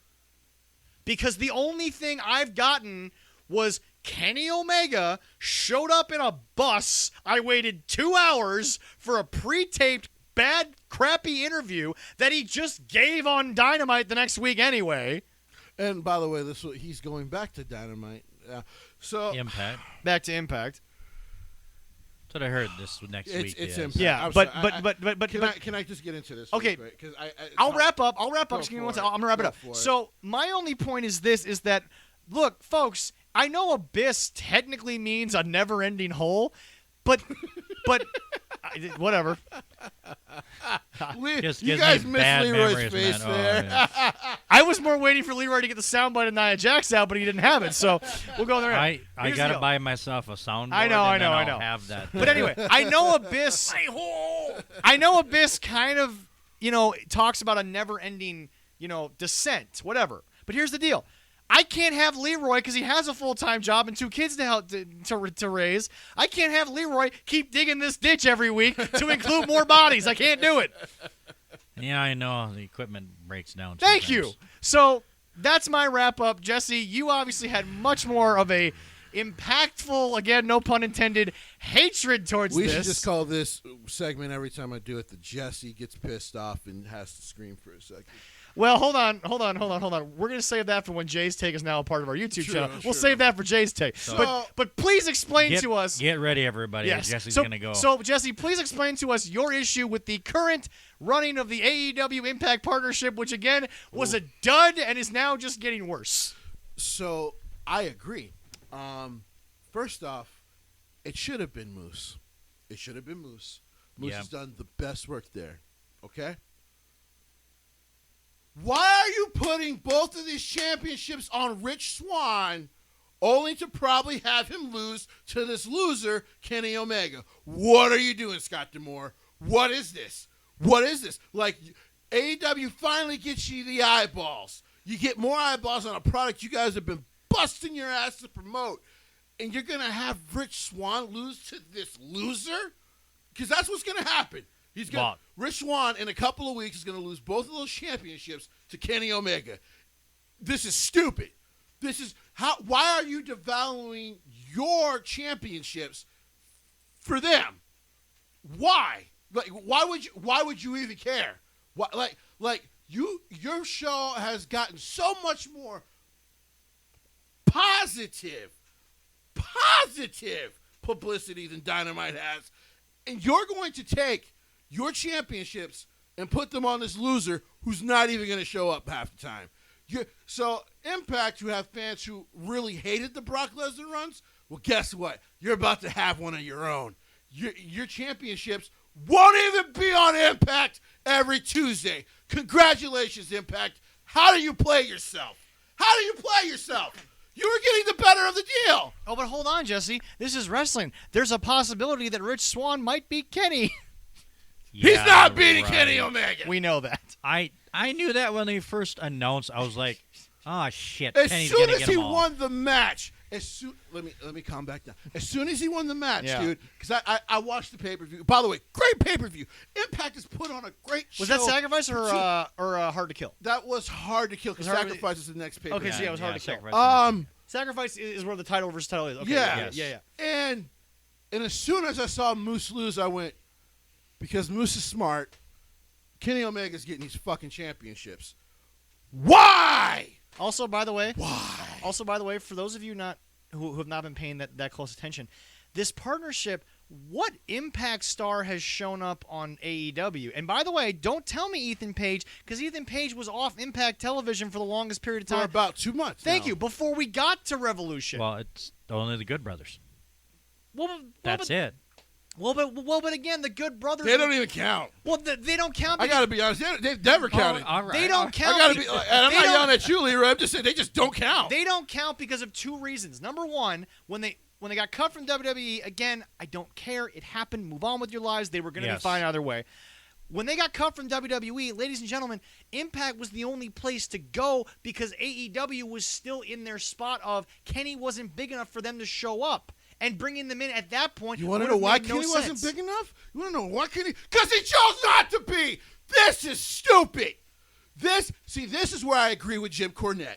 Your company's gonna die because when you make stupid booking decisions like this, okay, you got a guy Moose who, by the way, who started to because they had more. Like I was just saying, they actually started to get more eyes on Moose. Can we actually give credit to the fact that Moose from his early ROH days, he wasn't a former football player that came in and just tried to be a big, strong, tough guy. No. Moose became a wrestler. Yes, he did. Yeah, and that's good. I look at Moose right now. Storyteller. I look at Moose right now, and I say, you, sir, you deserve to be a part of this community, mentioned in this community. You came in and you ingratiated yourself into what this business means. MVP, not get that. him the hell out of Impact, please. Because apparently they know each other.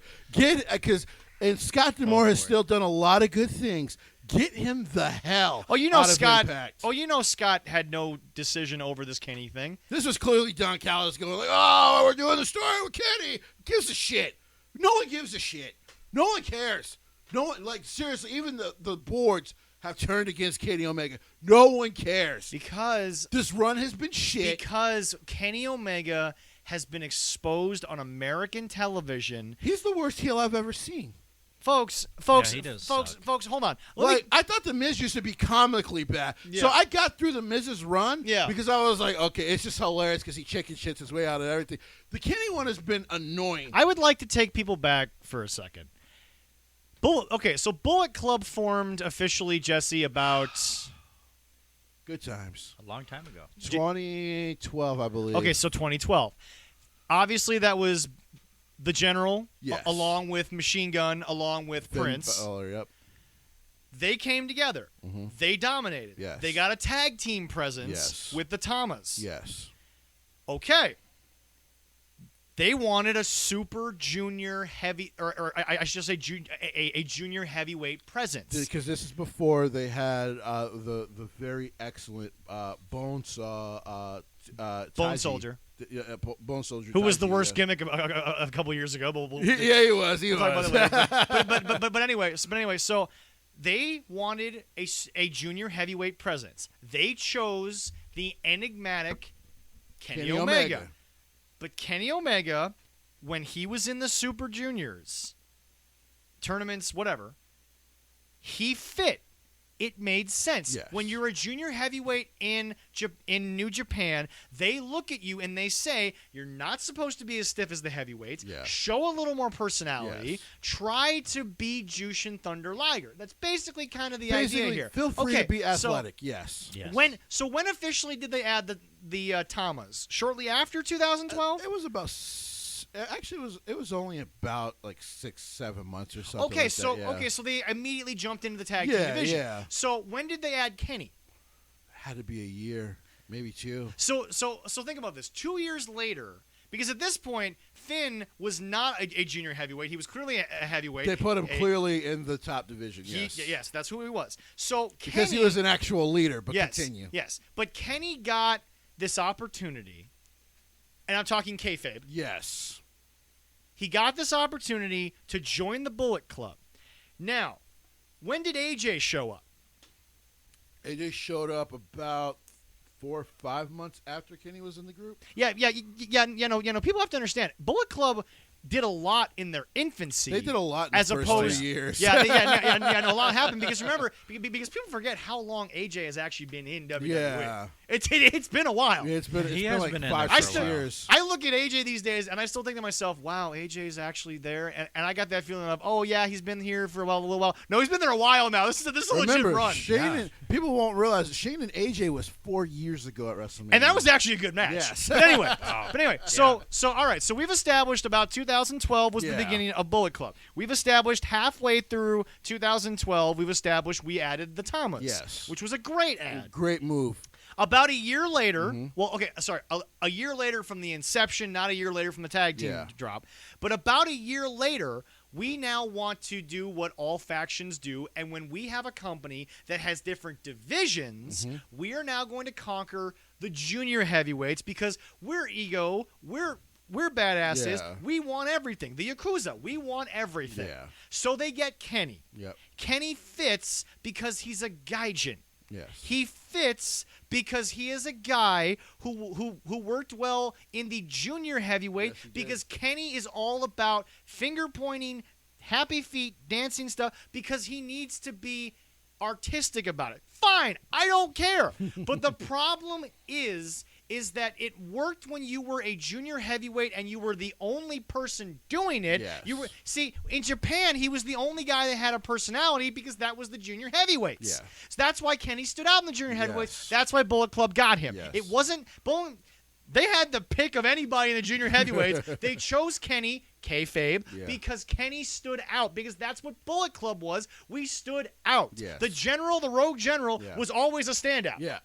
Am I right or wrong about right. that? No. So Balor Prince Devitt was always a standout. Yes. Gallows or Machine Gun Anderson was always a standout. Yes, he was. His singles career, by the way, By the way, he almost won 2 New Japan Cups into the tournament that'll be late this year again. Because of the G1. The G1. Yeah. So he actually came close to winning 2 New Japan Cups and 2 G1s. That's how highly they think of him in Japan. Right. So that's why I've said OG Bullet Club would welcome Gallows in because of Machine Gun. Yes. Because Gallows was obviously very respectful of that. Yep. And Machine Gun's an originator. Yeah. End of story. But my point is when they brought Gallows in, when they brought Gallows in, he was just kind of Machine Gun's heavy. Yes. And then they realized, like, oh, shit, these guys actually work really well as a tag team. So anyway, the reason why I am painting this picture, to get to your point about being a bad heel, he's getting exposed because now he is in a company, he's in America where you have to be enigmatic, you have to be crazy, but the thing about it is that it's a version of this that, yes, it worked in the Tokyo Dome because it was going from 0 to 1. Now, you come to America, you're starting at 2, and you're trying to take it up to a 5, but you're still stuck on 1. Am I right or wrong here, Leroy? No, you're right. He's an idiot. I don't know. That's all I can say. Leroy, I would like to take that quote and put it on a shirt and sell that shirt all right. at AEW shows with Kenny's face on it, because you are an idiot, Kenny. Also, and by the we way, got to put 13 cards right by Also, by the way, let me point out, Yes. Corey made a good point last week when I was trying to say Kenny was doing things that he wasn't known for in Japan. I get it. You want to be known as the guy who outdid Moxley in his style of match. Yeah. The problem is that if you take out the barbed wire match and you add everything else Kenny's done, Kenny, from the moment he's come in, has tried to be the Kenny who wasn't in New Japan. He was in the other companies in Japan. Yeah. I don't know why he has – because, by the way, back to Vince having to say no, I'm sure Gato and all those guys said a lot of no's to Kenny. I'm sure. Because they looked at him and said, that's not what we do, that's not who we are. And I'm sure that Kenny felt a lot like John Moxley and said, I feel stifled. I feel that my ideas are not being given serious consideration. Then you find a guy like Tony Khan who's more than happy to just funnel the money and tell you to go do it because he thinks it's funny. And the fact is that Kenny Omega is exposed, and it is proven, and I am finally right, and Jesse is going to give me more of a percentage, that it was more Okada than it was Kenny. Because, by the way, Jesse, I want to point something out, and by the way, I have never seen Jesse ultimately tear up on this show, but he might when I ask this question. Hey, Jesse, random question. Yeah. What does Okada versus Kenny look like if Kenny's the one leading the segments, and let's say New Japan just gives Kenny free range to do what he wants? What happens to watching Kenny now? They're horse shit. Watching Kenny now in New Japan just goes whoop his ass in 5 minutes and we're done with this. He would have killed Okada. Just Yes. The Golden Boy would have been a joke. Yeah. I'm not wrong, am I? How can I be wrong about this? The evidence is in front of you. I don't understand how I watched this dude from PWG, where he's putting on some of the best matches with Roddy, who, by the way, from NXT. Yeah. Rodney Strong, who is still a great wrestler, by the way. Roddy's had the championship match recently. Roddy's Finn Balor. Roddy's excellent. Roddy, in my opinion, I feel better about Roddy going solo now more than I did when he first got there. Oh, yeah. Way more than I did during his ROH days. Oh, yeah. But no, I think Roddy will be fine. So Yeah. I saw that guy put matches on with that guy. I saw Kenny have a really cool feud with Kevin Steen in PWG and ROH. And then I thought what I saw in New Japan. What I thought I saw. Okay, to be fair to me. And I want to point out, Leroy and I both had Kenny. I believe you did. I know I did. We both had Kenny at the top of our list the year that we named him the number one wrestler in the PWL Top 50. Yeah. I had Kenny number one because he did have the best year. That was the year that he actually won the belt, not the year that he had a 60-minute classic. Yeah. That was the year. That was because again the first 2 matches. 2017? Somewhere around that. I have the book at home, but no, remember. 1 year was the first two classics, and then he won the third one where he finally got the belt, and then he had a bit. The story's been told, but anyway, no. Back to Jesse. So, I now have to eat crow on this jackass because I thought when AEW started and he decided, because remember, people, I want to repoint out. He had an offer that he was seriously considering to go join the main roster in WWE because he thought to himself, financially I'll be stable. Well, not only that, but let's be honest, he was the hottest free agent because he and sadly we've all learned it's more now Gato and New Japan. Somebody, I don't care who you want. If you want to believe Kenny, fine. If you want to believe Gato, fine. Somebody convinced the world that Kenny was the top guy at that point. And now we get into a situation where he doesn't even come into his own company. He didn't want to be the top guy. Remember, and he was right. He called it. And one of the first times on this show, I was like, yeah. I tried to argue against it, and now I can't. He was right. He tried to come in and sell himself as a vagabond, a nomad. He was going to start from the bottom. Why would you do that when you're the top guy in the business already? What are you doing? You idiot! Which is even stranger because now that's why. Well, by the way, this is gonna make Jesse mad because Jesse hasn't even put together. It's now been a sandwich. I'm serious because think about this. It's been a shit sandwich, but backwards. Because here's the deal: the Nomad wasn't even the first thing he did in AEW. The first thing he did was feud with Jericho and Moxley. Yeah. So he was like and Pac. Yeah. So he went from top guy to Nomad, then back to top guy. All of this happened in the first year. It's horrible. Because they all stupidly. And Pac is still Pac. Yeah. Jericho is still Jericho, and Moxley is now even better than what Moxley was then. But Kenny, for some reason, had to go into the deep, dark depths of nomadism before he came back. And by the way, Kenny hasn't even gotten back to the League of Pac. No. Pac's in the Death Triangle. He's in the tag team division, but Pac is still more of a star than Kenny. If champion was right now, you would be like, damn, they have one of the best heel champions. Did I not say when we talked about the original booking that I would have just put the belt on Pac? I'm serious. You were right. Yeah.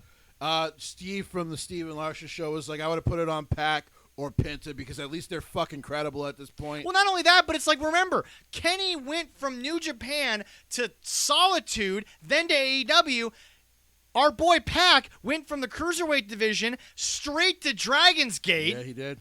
And had a great, undefeated, badass run in Dragon's Gate. So much so that Dragon's Gate was talking to AEW saying, we don't want to kill our guy just yet. And then Pac rode that wave into still being Pac. And yes, COVID stopped Pac from getting more done. Yes. But my point is this, is Pac has been consistent from the day he left WWE. Kenny, from the day he left Japan, because it was the secrecy and mulling the NXT deal, is Kenny did nothing, whereas Pac did everything. And by the way, go back and watch those Dragon's Gate matches. He was the bastard from the day hey, you say go. Oh yeah. In this, because like I said, the stupid thing. The only one I forgive is Cody, because Cody now in hindsight has looked back, and I know people are like, Cody's always like going back, because for me, Cody Rhodes is the only one I actually believe gives a shit about you guys, because he goes, you know what, we were wrong. We all decided let's not take the championships right away, and we probably should have. We probably should have just had all the gold to begin with. Cody also said, and I quote, not from him, but and I quote from what I said, and I quote myself. You're not even a month into this company, and you're already instituting the rule that you cannot challenge for the world title after one match with Chris Jericho? Absolutely stupid. You didn't even build a feud in a month. You just built up to one match. Yeah, it was stupid. So to immediate, dude, not even Dusty would have put that in until about 6 months into AEW. If you were going to put the belt on Jericho, just do a tournament and put the belt on Jericho. Everyone would have been like, cool, we're done with it. Yeah. Because Jericho was a bigger name. We get it. You want your company to made have sense. the gravitas. That point made sense. Yeah. You deciding, well, I probably shouldn't be in the heavyweight title picture. Stupid. Okay, now the one thing he did very, very well was he got a second go around when they decided, even though he was like, it's not a mid card, but the TNT Championship's a mid card belt. It's a mid card title, but there's nothing wrong with that. No. You and Darby and Brody have been excellent champions. Don't diminish your own value of that belt, you stupid idiot. Yeah. But like I said, I've forgiven Cody because he seems to actually care. This jackass Kenny finally goes and gets the championship he should have just had after 6 months anyway. Kenny's sitting there like, Kenny back there angry. By the way, here's the deal. Okay, I will quote Jim because he brought up something that I don't think anyone's thought about. What would have happened and what would have your feelings been, gentlemen, if after the pay-per-view Tony doesn't just play off that Kenny made a bad ring. They just sit there and they apologize like Paulie did in ECW. Yeah. Quote, we're sorry. We will not use this crew again, which, by the way, I don't even blame the crew because I'm sure they looked at them and said, you want us to blow up in an indoor setting? Really? Yeah. Okay. We're not getting liability for this, but moving on. But no, all you had to do was apologize, say it was a bad idea. You don't even have to say you'll never do it again. Just say we'll use a different pyro crew next time. And then simply put, here is a website you can go to. If you can prove your proof of purchase of the pay-per-view for $50, we will give you a $10 or $20 off coupon on the next pay-per-view. Nothing wrong with that. Smart business. And guess what? Nobody would have woken up the next day and made GIFs and made bullshit memes out of your crappy ending. But you had to put it on the heel and say he made a crappy rig. All I'm saying is it didn't work. Top guys also don't have shit world heavyweight runs. Let me go through it. Actual top guys. Are you ready? Yeah. Triple H. Can you think of a really shit championship run he's had? His title reigns were never short, so no. No. Okay. Triple H was never really a transitional guy. Even if he was a transitional guy, he had it for like a month. Yeah. I'm just going to try to go through top heels. Okay, yeah. Kane's first one, a joke. Kane's second run. Yes. Was it shit or was it good? It was good. I enjoyed it. Okay. Yeah. Now I'm gonna go to even more modern days for the audience. Okay. Seth Rollins' first run. A lot of people didn't like it, but I thought it was great because again, Seth won when the money was on the line, but Seth made him look like a snobby loser when it was a normal night. Yes. Yeah. So yeah, definitely. Okay.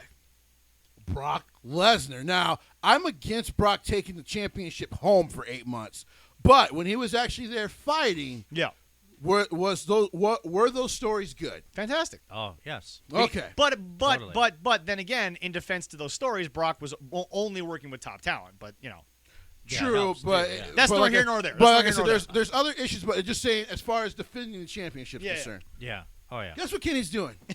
Guess what Kenny's doing this fucking Wednesday? Okay. No, Leroy. Oh, yeah, he probably is doing Leroy. You don't even know this. So this Wednesday, Out of nowhere, not an open challenge. No. It's been set. There's a heavyweight title match. No. Eliminator. Eliminator match. So, by the way, and Matt It's not Sydal, a tournament. Matt Sydal has a one-on-one shot with the champ to get a one-on-one shot with the champ. I'm not kidding. Oh my God! So what he was pointing to earlier is that Tony. So and this is what this idiot did as a heel. This was stupid on Elevation. So he go. By the way, this is a backstage segment. So Matt and his It brother, was backstage. It was backstage. So to give them credit. So Yeah. Matt and his brother, of course, Mike, who we talked about a couple weeks ago, who had the injury. We're happy he's Nothing back. against the guys. No. I just hadn't seen them in a while, and why they were in over Top Flight, I don't get. Yeah. Well, and then Dante will actually be featured in a match this upcoming Wednesday. So do watch. I did see that. Yeah. Fantastic. But, so going back, so they have a backstage segment where Matt apparently is supposed to be talking about, hey, you know, I'm happy to have my brother back. We're going to try to win the tag team championships. Because to be fair to AEW, even though you Young Bucks, you also suck at booking, the tag team division is really, really good. I give it that. The mini feuds outside of the championships, great. I give them credit for that because it's hard to do that because Vince stopped caring like 10 years ago about tag team wrestling. Yeah, about that. Yeah. But then Kenny, out of fucking nowhere, decides to interrupt this interview and goes, "Yeah, that's cool. But why aren't you in a singles run, huh?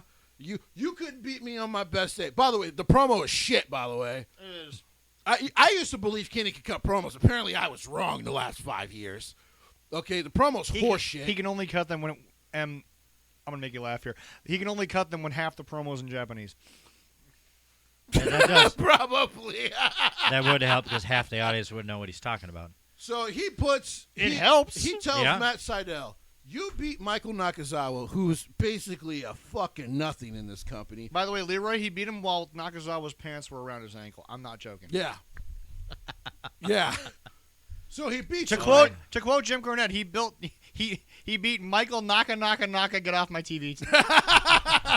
Oh yeah, Mike Naka. Michael Nakazawa was a big time mid Carter in I believe it's All Japan Pro Wrestling. Can I also point something out? And now he's a fucking jobber. No, Leroy. Yeah. Leroy. He's not even a jobber.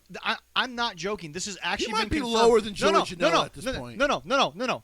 Jesse, That's not Jesse. possible. I've mentioned this to both of you, but I don't think you guys remember. And I'm serious. This has been confirmed.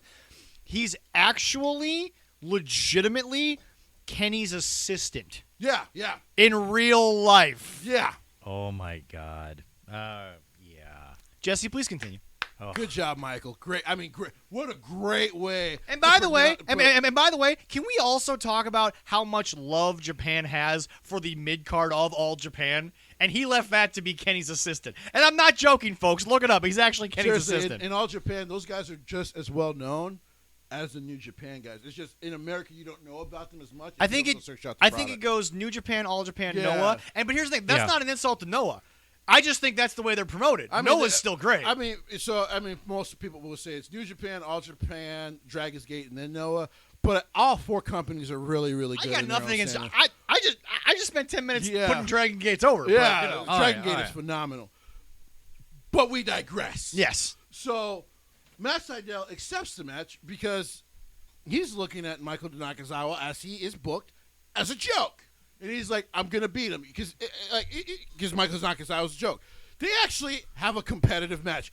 First stupid fucking mistake. This guy is this is the baby oil guy, Yep. Michael Nakazawa. The guy who Naka. thanks to his My pants fell own down. baby oil. Okay? So Matt Sydal wins. You know what? At first I'm like, this was stupid. This just gives more fuel to your haters, and you guys always do this. But okay, it's over. It's the end of the It's night. also making your own fans start to dislike you a little bit because you've planted the seed that you're going to treat a guy like Michael as a fucking joke. And they actually like Michael Nakazawa in your audience. I didn't mind Michael Nakazawa. The baby oil thing was like, okay, but here's the deal. He was good in All Japan. Yes, he was. He was great in All Like, Japan.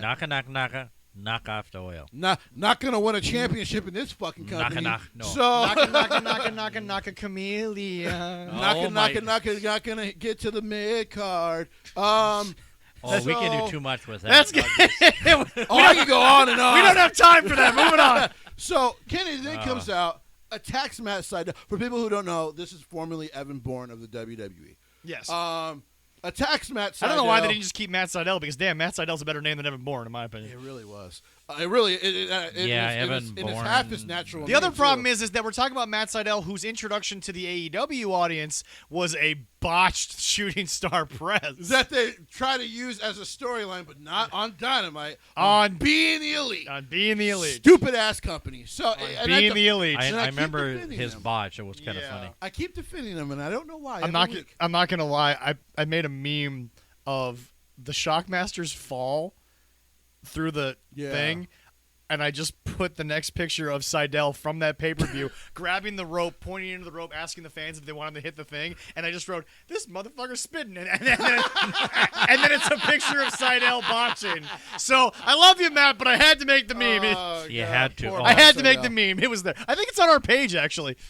And so Probably. Matt, because he gets attacked from behind by the cowardly champion, and then he hits the One Wing Angel, and he tells the ref count. The ref's like, "Why am I counting?" Because there was no actual fucking match. So even your ref can't even sell this goddamn angle. Congratulations, AEW. So he Well, the counts refs to are 3. bigger than Kenny. That's the problem. When Big Show tells you to count, or when Big Vis told the referee to count, it made sense Yes. because you don't want to piss off Big Vis or Big Show. Yeah. So he counts at 3 where he's just like, okay. And Kenny Omega's music starts to play. This is the funniest but the worst shit part of this. They showed their own wrestlers in the crowd. They look visibly fucking confused at what just happened. Yeah. So apparently, the people who should mostly know about what's going on. It in the was show, worse camera work than I the had no first idea. 90 seconds of the Maki Ito incident. Oh yeah, it's bad. Leroy's laughing because even he knows what I'm talking about. Maki Ito just kept singing. The song was off, and it's like, oh, But you God. know what? I actually found that hilarious because she just kept going. But it was hilariously bad. It was so bad, I loved it. Yes. It was up there with the Jade Cargill bullshit. I actually think Maki just ad-libbed that because she was probably like, "What the fuck's going on?" Yep. By the way, she's going back to Shimmer, so we won't see her for a while. Thank goodness. Anyway, yeah. I like Maki Ito too. I got nothing against Maki Ito, but thank goodness she's not going to be on this show. True. So then Tony finally makes himself an on-screen character. And he comes out and he goes On the YouTube show, by the way. on the Not YouTube Dynamite, show. but the YouTube show. He comes out and he says, "I promise." By the way, he goes and he talks about it like he's behind the curtain. Yeah. Because he comes out and says, "I promise I would never make myself an on-screen character." You don't have to say that, Tony. Yeah, please don't do that. You don't have to say that. We know this. Because, by the way, folks, do you remember how Vince became an on-screen character? He got spit at. Yes. The beginning of the McMahon satanic person Bret Hart was Bret Hart spitting on him, because on that was Vince a McMahon. real incident. That was how Vince became Vince McMahon. Oh, let me finish before I have a last bite of this delicious cake, Okay, yes, which is yes. better than this horse shit of a fucking afterbirth, as you guys like to call them. So then he comes out and goes, Placenta. "I'm not even supposed to be an on-screen character." "No shit, Tony, you don't have to say it." And goes, "Kenny, I am your boss." Wouldn't it also have been a better pop if he didn't give up that bullshit explanation? Yeah. Yeah. Because we would be like, "Holy shit." All you had to do, since it was a pre-tape show, Yeah. would be stop right before Kenny gets the count and be like, "Okay, guys, Tony's about to come out. Please pop." Yeah. Because here's the deal. Nobody would have noticed because it's a pre-tape. Yeah. You edit the shit out of it anyway. Yep. Well, you're supposed to, but we won't probably get to the botch on Dark this week. But anyway. Not, trust me, there'll be plenty more. We'll get to it eventually. So he comes out, he says that, which is wrong, but then he goes, "I am your boss. This is wrong.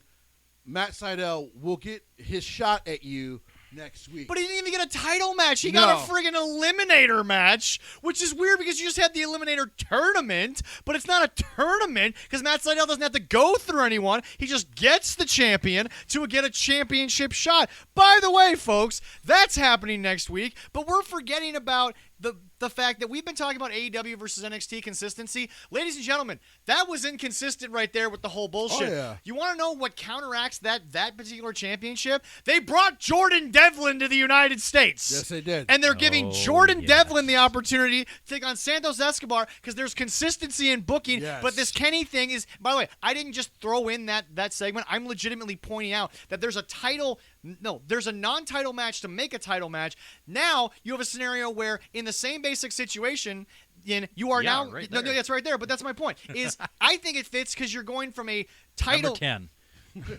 They're going from a title situation to get a title shot, but now you have two people who both have claims to the belts, and they're both just going to get it because you're going to see it and you're going to want to see it. Yeah. So, again, we are caring more about the Cruiserweight Championship situation than we are the Heavyweight Championship situation in AEW, but I digress. Jesse, you may continue. So, you know what's messed up? That happened on Monday.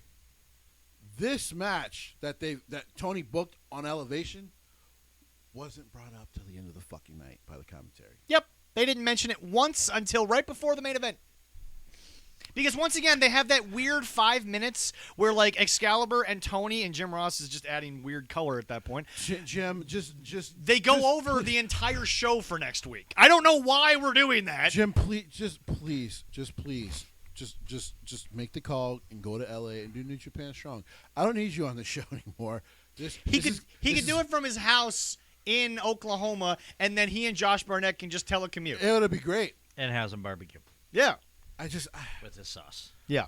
I love JR, but I need him off because this isn't working, JR. You clearly, through most of these matches that you don't care about, you don't give a shit. No. I can tell it in your voice. I forget JR's on commentary half the time. Like, Excalibur needs I'm not joking. Don't even laugh at that. I'm not joking. Yeah. I am forgetting that the greatest wrestling announcer alive today is on a wrestling show. All right. Should we move on to Yes. Okay. Stuff. Where are we gonna, so anyway, folks, we are once again on the road to WrestleMania. Fastlane is tonight. Fastlane is tonight, but before we get there, they have announced, and we're not going to get into the nitty-gritty past of anyone here. Yes. But the hosts of WrestleMania have been announced. Hosts. Yes. It is going to be the immortal Hulk Hogan and Titus O'Neil. I'm going to say this right now. I don't care if he's healthy. Titus is someone that just works on this show, whether he's wrestling or talking. He's become a great ambassador. That's my point. Mm-hmm. And he's so good at it that I don't care that he's not in the ring. I think the reason is because he got a really big raise recently, and I think what Vince and the company sees is, because they're like, listen, we don't use him as a wrestler anymore, and that's fine. Yeah. But he's such a great ambassador for the company. Right. That they're like, we can never lose him. No. Now, he's getting up there in years. So I think he'll be 45 this year. Yeah. But it's by the way, that's crazy to think about. The first time we seen Titus O'Neil was 2010. He'll be 45 this year. We saw him before that when he played for the Florida Gators. So, but yeah. Was he on the Tebow teams? I forget. You know what? We'd have to look that up. I'll look that up. You two talk about this. I'll look it up. So, my big issue with this is not of the incidents that's happened with Hulk Hogan. I just don't care about Hulk Hogan anymore. I know you're going to differ from me. You grew up with Hulk Hogan. Even as a kid, I've never liked him. So even with the NWO, I was a Hulk kid. I was big sexy. He'll be 44 actually. Okay. Oh, I was a year off. Okay. Yeah. But yeah, I was a Kevin Nash guy because I was such a fan of Big Sexy because growing up I was usually the taller kid in class, and I was like, if I want to be a wrestler, I could be like Big Sexy, baby. They'll just call me Big Chocolate Sexy, and then of course years later we had Sexual Chocolate, so Mark Henry can't beat use me that to anymore. Yeah. But like. I've never been a Hogan guy. He was actually there for the Steve Spurrier Gators. Yes. And he had redshirted during their 1996 National Championship run. He officially played from 97 to 2000. Yeah. Yeah. Well, I just see. I mean, I looked at it too. It's like, why are they having two hosts, and why is Hogan? I'm like, wait a minute, they're in Florida. He's in Florida. He's a Gator. Hulk Hogan. I'm talking about Hogan. Yeah. Both of them have their ties but here's the in deal. Florida, but here's the deal. And if I can play devil's advocate for 5 seconds. And it's 2 We're nights. still in the... You don't play devil's advocate. You are the devil's advocate. Devil's favorite son. Bless you, my son. Anyway, may I also point out, though, Jesse, it's still in the middle of COVID, and I think that right now they're in panic mode of we need to do everything we can to please people because we haven't been able to build the year that we wanted. And to be fair, apparently it was reported they can only do. I think at first it was 36%. Now it's 44%. They want 75. They're not going to get it. You ain't getting 75. But apparently right now, because the national government has said WWE can do this event, in Florida, but they can only do a maximum of maybe 45% right now. Right. Because the COVID cases in Florida do rise quite a bit. Surprise. Because they're a very lax state. Surprise. I think surprising. 25,000. They're supposed to. Surprising. That stadium could fit 52,000, I believe. That's more than that. Yeah. Well. No. Sorry, wrestling. They're gonna have the ring. Okay, yeah. Yeah. So they're able to. Hard to believe. 25,000. Hard to believe that a state that was lax on health things are currently having a health problem. Anyway, But we digress. So those are your hosts. The road to WrestleMania is continuing. We have a packed week. I want to point something out. That WWE week before. Ladies and gentlemen, we actually spent about 2 hours together, the three of us, trying to figure out what we were going to do for those 3 days. And WWE, 4 days later, just announces that week, and I'm like, we're set, boys. Just drop. We're good. Well, right now. But anyway. Now, so yes. They have announced matches for WrestleMania. No. Yeah. You know, right now, just of course, Roman Reigns, Edge, Sasha Banks, and Bianca.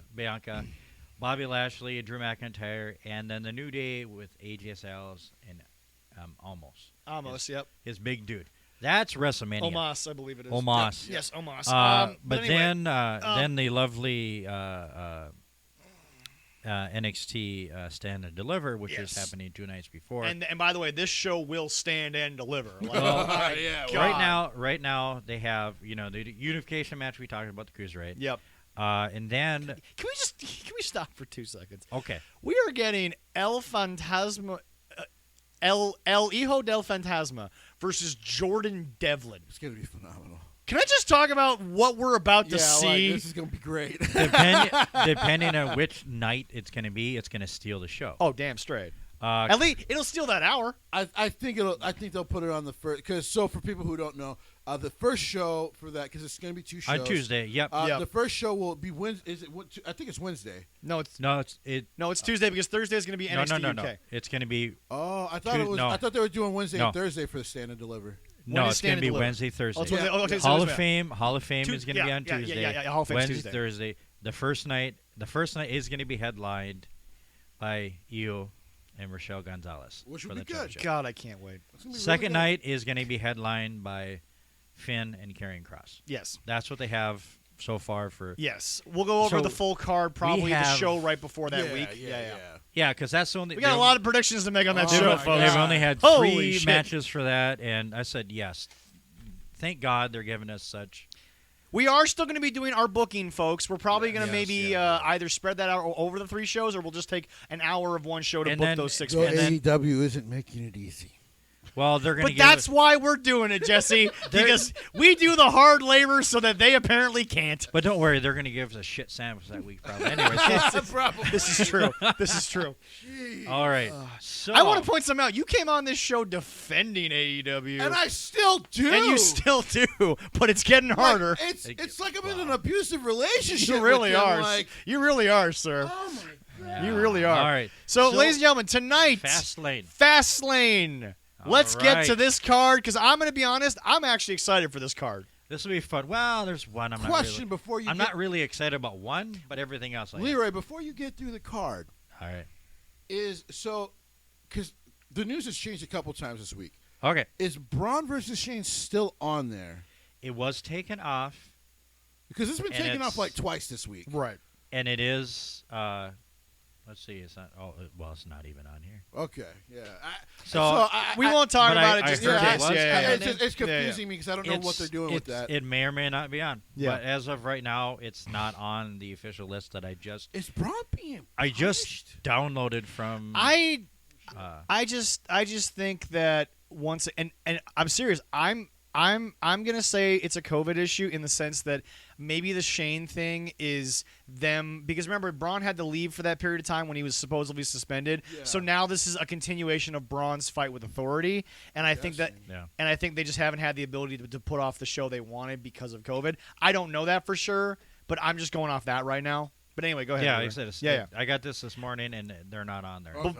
We won't talk about it. We won't talk about it. So it's the women's tag team match, Nia and Shayna against Sasha and Bianca. Nia, in my opinion, it is a month too late, but this is where Sasha and Bianca will now establish face and heel. I think so, yes. They will establish face and heel. I've actually been down. So let me explain real quick. Yeah. I've been down on this whole thing. Yeah. Because for me, they had these couple of weeks where Bianca was one of the hottest things they had going. Yeah. And I don't blame Paul Heyman for this because he can only book what gets okayed. Right. Because after that first 2 weeks, I have a feeling because I watch Talking Smack a lot. It's very brilliant. Watch it Saturday mornings. It's very well done, and Paul is great. But they've almost hurt their champion and their they basically hurt one of their big WrestleMania matches because they've built nothing around it so far. Well, like I said, it's probably tonight they're going to establish face and heel, and like I said, it's a month too late in my opinion. Because so Nia this week got a SmackDown Championship match, but she lost because of Shayna. Right. But you're clearly not going to break them up because NXT was forced to create tag team champions because I'm guessing Triple H was like, well, I'm just tired of the bullshit Vince has got going on with that up there. Yeah. And I want these titles. It's down a much here. more established division. We talked about it last week. Yeah. So like I said, I'm down on this, but Nia and Shayna will retain. Yeah. But I've just been down on this because I'm like, you're also hurting a match that everyone wants to see. Yeah, exactly. So I don't know. It's weird. Yeah. All right, then we have Big E against Apollo Crew. Can we talk about how Apollo Crew. Can we talk about how great He's been this is? No, not just him. Can we talk about how great this has just been overall? Oh my yeah. goodness! Can we talk about two African American men who have just elevated a championship beyond anything I thought they could do together? Not because they're African American, but just the two guys maybe didn't mix at the time. Yeah. But they have made. And by the way, I want to make it clear that two African American gentlemen are one of the hottest things on the biggest show because that's a big deal. This match is huge. Oh, yeah. I did a predictions for this. Yeah. And I actually have Apollo Crews winning, but not winning the championship because I think Big E goes too far tonight. Got it. In Okay. Violence. Yeah. But that so could be, yes. he wins by he'll win by DQ. Yeah. And then they'll push it to Mania. Yeah. That would be a good. And by the way, for all of those of you who are like, what are they doing with this African gimmick? He wasn't doing much anyway. Actually, And I know it's an old true. indie thing he used to do. well, because he's from there. No. Yeah. But we already knew that. But what I'm Yeah. saying is that, folks, are you telling me that you would have rather had bland, smiley Yeah. Apollo over this? At least they're trying something. yeah, to and- kind of be the badass. Yeah. MVP has been great for a lot of talent on Raw. Paul Heyman, once again, going to Apollo Crews and going, listen, because remember, they just recently switched him back to SmackDown. Right. Going to Apollo Crews and going, remember that heel turn I was talking about on Raw? We're doing it here. Yeah. Because he basically is like, you need something because you're so talented, but it's hard to get you over. Yeah. This has been brilliant. Yeah, it's been fantastic. Yeah. All right. Then we have, let's see here, McIntyre against Sheamus. No hold barred. It was changed. By the way, you have Apollo? Who do you have, Leroy? I have Big E's going to win. I give Big E. I've got Jesse's prediction. Honestly. I like that one, but Yeah. let's go. All right. So now, look, here's the Sheamus deal. Drew. Here's the deal. This I'm happy for the match, but I got to be honest before you go. This is another one I'm semi-down on, but I'll let you go first. This match has the potential to just be a show stealer because of course. they're just good and they're just going to brawl. And Sheamus has been doing the best work of his career. And here's the deal. It's not, yes, it's no holds barred, but these two ain't going to bring out Thunder Rosa and Britt Baker. They're just going to beat the fuck out Yes. of each other. They don't. They don't have to. Exactly. They can grab a chair. Out There and might be do two that. chairs involved, and Yeah. that's all they're going to need, folks. Yeah. Oh yeah. This ain't going to look like a death match. but that I have much. been down on this, so No, I know. but not completely negative, but only a little. Here's why: because on Raw this past Monday, they just straight up announced it would be Drew versus Bobby. Now here was why I was against that, because Sheamus has been so hot that I was like, you can actually build some intrigue and do a match because it's clearly gonna be Drew versus Bobby. Yeah. but build some intrigue to this match. Like, you know what? Fair enough. Sheamus, if you win, Again, we'll make that a triple threat at Mania. Again, I hate to say it, because of COVID, I think they are scrambling to put something on TV. Because to be fair, they still haven't even finalized their WrestleMania cards. Yeah. So, but I've also just been like, meh, you could have actually put some real intrigue. Despite Drew just keeps beating him. Despite all the criticism in the first year of this show, our real critiques are going to start once fans get back in the arena in the second year of our show. Yes. I have critiqued AEW because it's been blatant, but when the crowd's there to hide a lot of it, we'll see. But anyway, okay. So I've got Drew. This is probably the end of Sheamus in this scenario. Yes. So yeah, I got Drew. I got Drew. Me too. All right. Then we have this, and it was just finalized on Friday. Shinsuke Nakamura and Seth Rollins. This is gonna be excellent. I didn't think it would be them. I thought it would be. You could give me this match. Cesario, but it'll be a good match. You could give me this match on a train. You give it to me in a plane. You give it to me any freaking way you want. We got it back in 2018. Dr. It was Seuss. pretty damn good then. This is It'll be just good. gonna be fun Yes.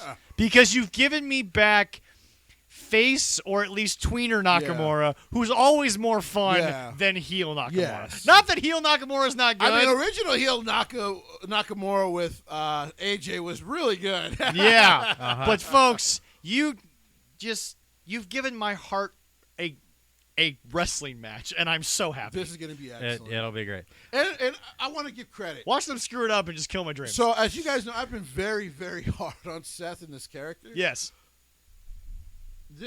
I've recently turned a corner because I've realized he's actually not taking the character as seriously this time. So it actually works better. My biggest problem with Seth is I think he has tried too hard, whether it was heel or face. More so the face than the heel run. Because the heel run, we talked about earlier, he was having a little more fun. Yeah. I do think he just has tried too hard, and he hasn't just let it flow. Yeah. And it seems like with this character, he's not stiff. He's not trying like this, too yeah, much. this iteration of the Messiah, the Savior, SmackDown Savior. I apologize. He's having. Yes. I've noticed in the last couple of weeks he's having more fun with it. Because originally that I was like, suit dude, though. What the hell is up with the that, blue? That's becoming the best part. I'm like, the dude, blues is. I've said this in the lounge. I've said this to Allison. Is his new baby girl Rue picking the suits? Is she just like putting her hand on something and saying, "Do this," and he's like, "All right, I'll wear it." Yeah. Or Becky's telling him to wear it. I don't know. All right. Wouldn't you wear whatever that woman told you? Oh yeah. Yeah, exactly. Anyway, moving on. Yeah. And happy belated birthday to Becky. Her birthday was passed. Yeah. And also condolences because she lost her father. Yes. recently. Yes. I might give that match to Seth too. Yeah. You know what? Shockingly, I think there's going to be a little interference from Cesaro. In my opinion, I'm going to give it to Nakamura. I'm gonna give it to Shin just because it's gonna make Rollins more frustrated for the Cesaro match at WrestleMania. Yes. Which I hope finally propels Cesaro where he should be. Yes. But we'll talk about that when we get there. All right. Go ahead. Then we have. We got to wrap it up here because the pre-show is about to start. Oh shit! Then we got Riddle, bro. Against Mufasa Ali for the championship. Wait, Mufasa. Mufasa. Sorry. It's okay. No, it's against fine. Ali for the title. Yes. Yes, it did. And by the way, can I point? Ali has to be winning the championship. And can I point something out, folks? No. Mustafa Ali has a chance to be good. Riddle, again, we've talked about it on the show. He hasn't had a bad in-ring match since he got called up. No. It's going to be good. I don't think he's going to lose. Riddle's going to win. I actually can see Mustafa winning. Here's why. You got to give some legitimacy to Retribution at some point. At some point, you got to give some legitimacy to Retribution. And by the way, it wouldn't hurt. I'm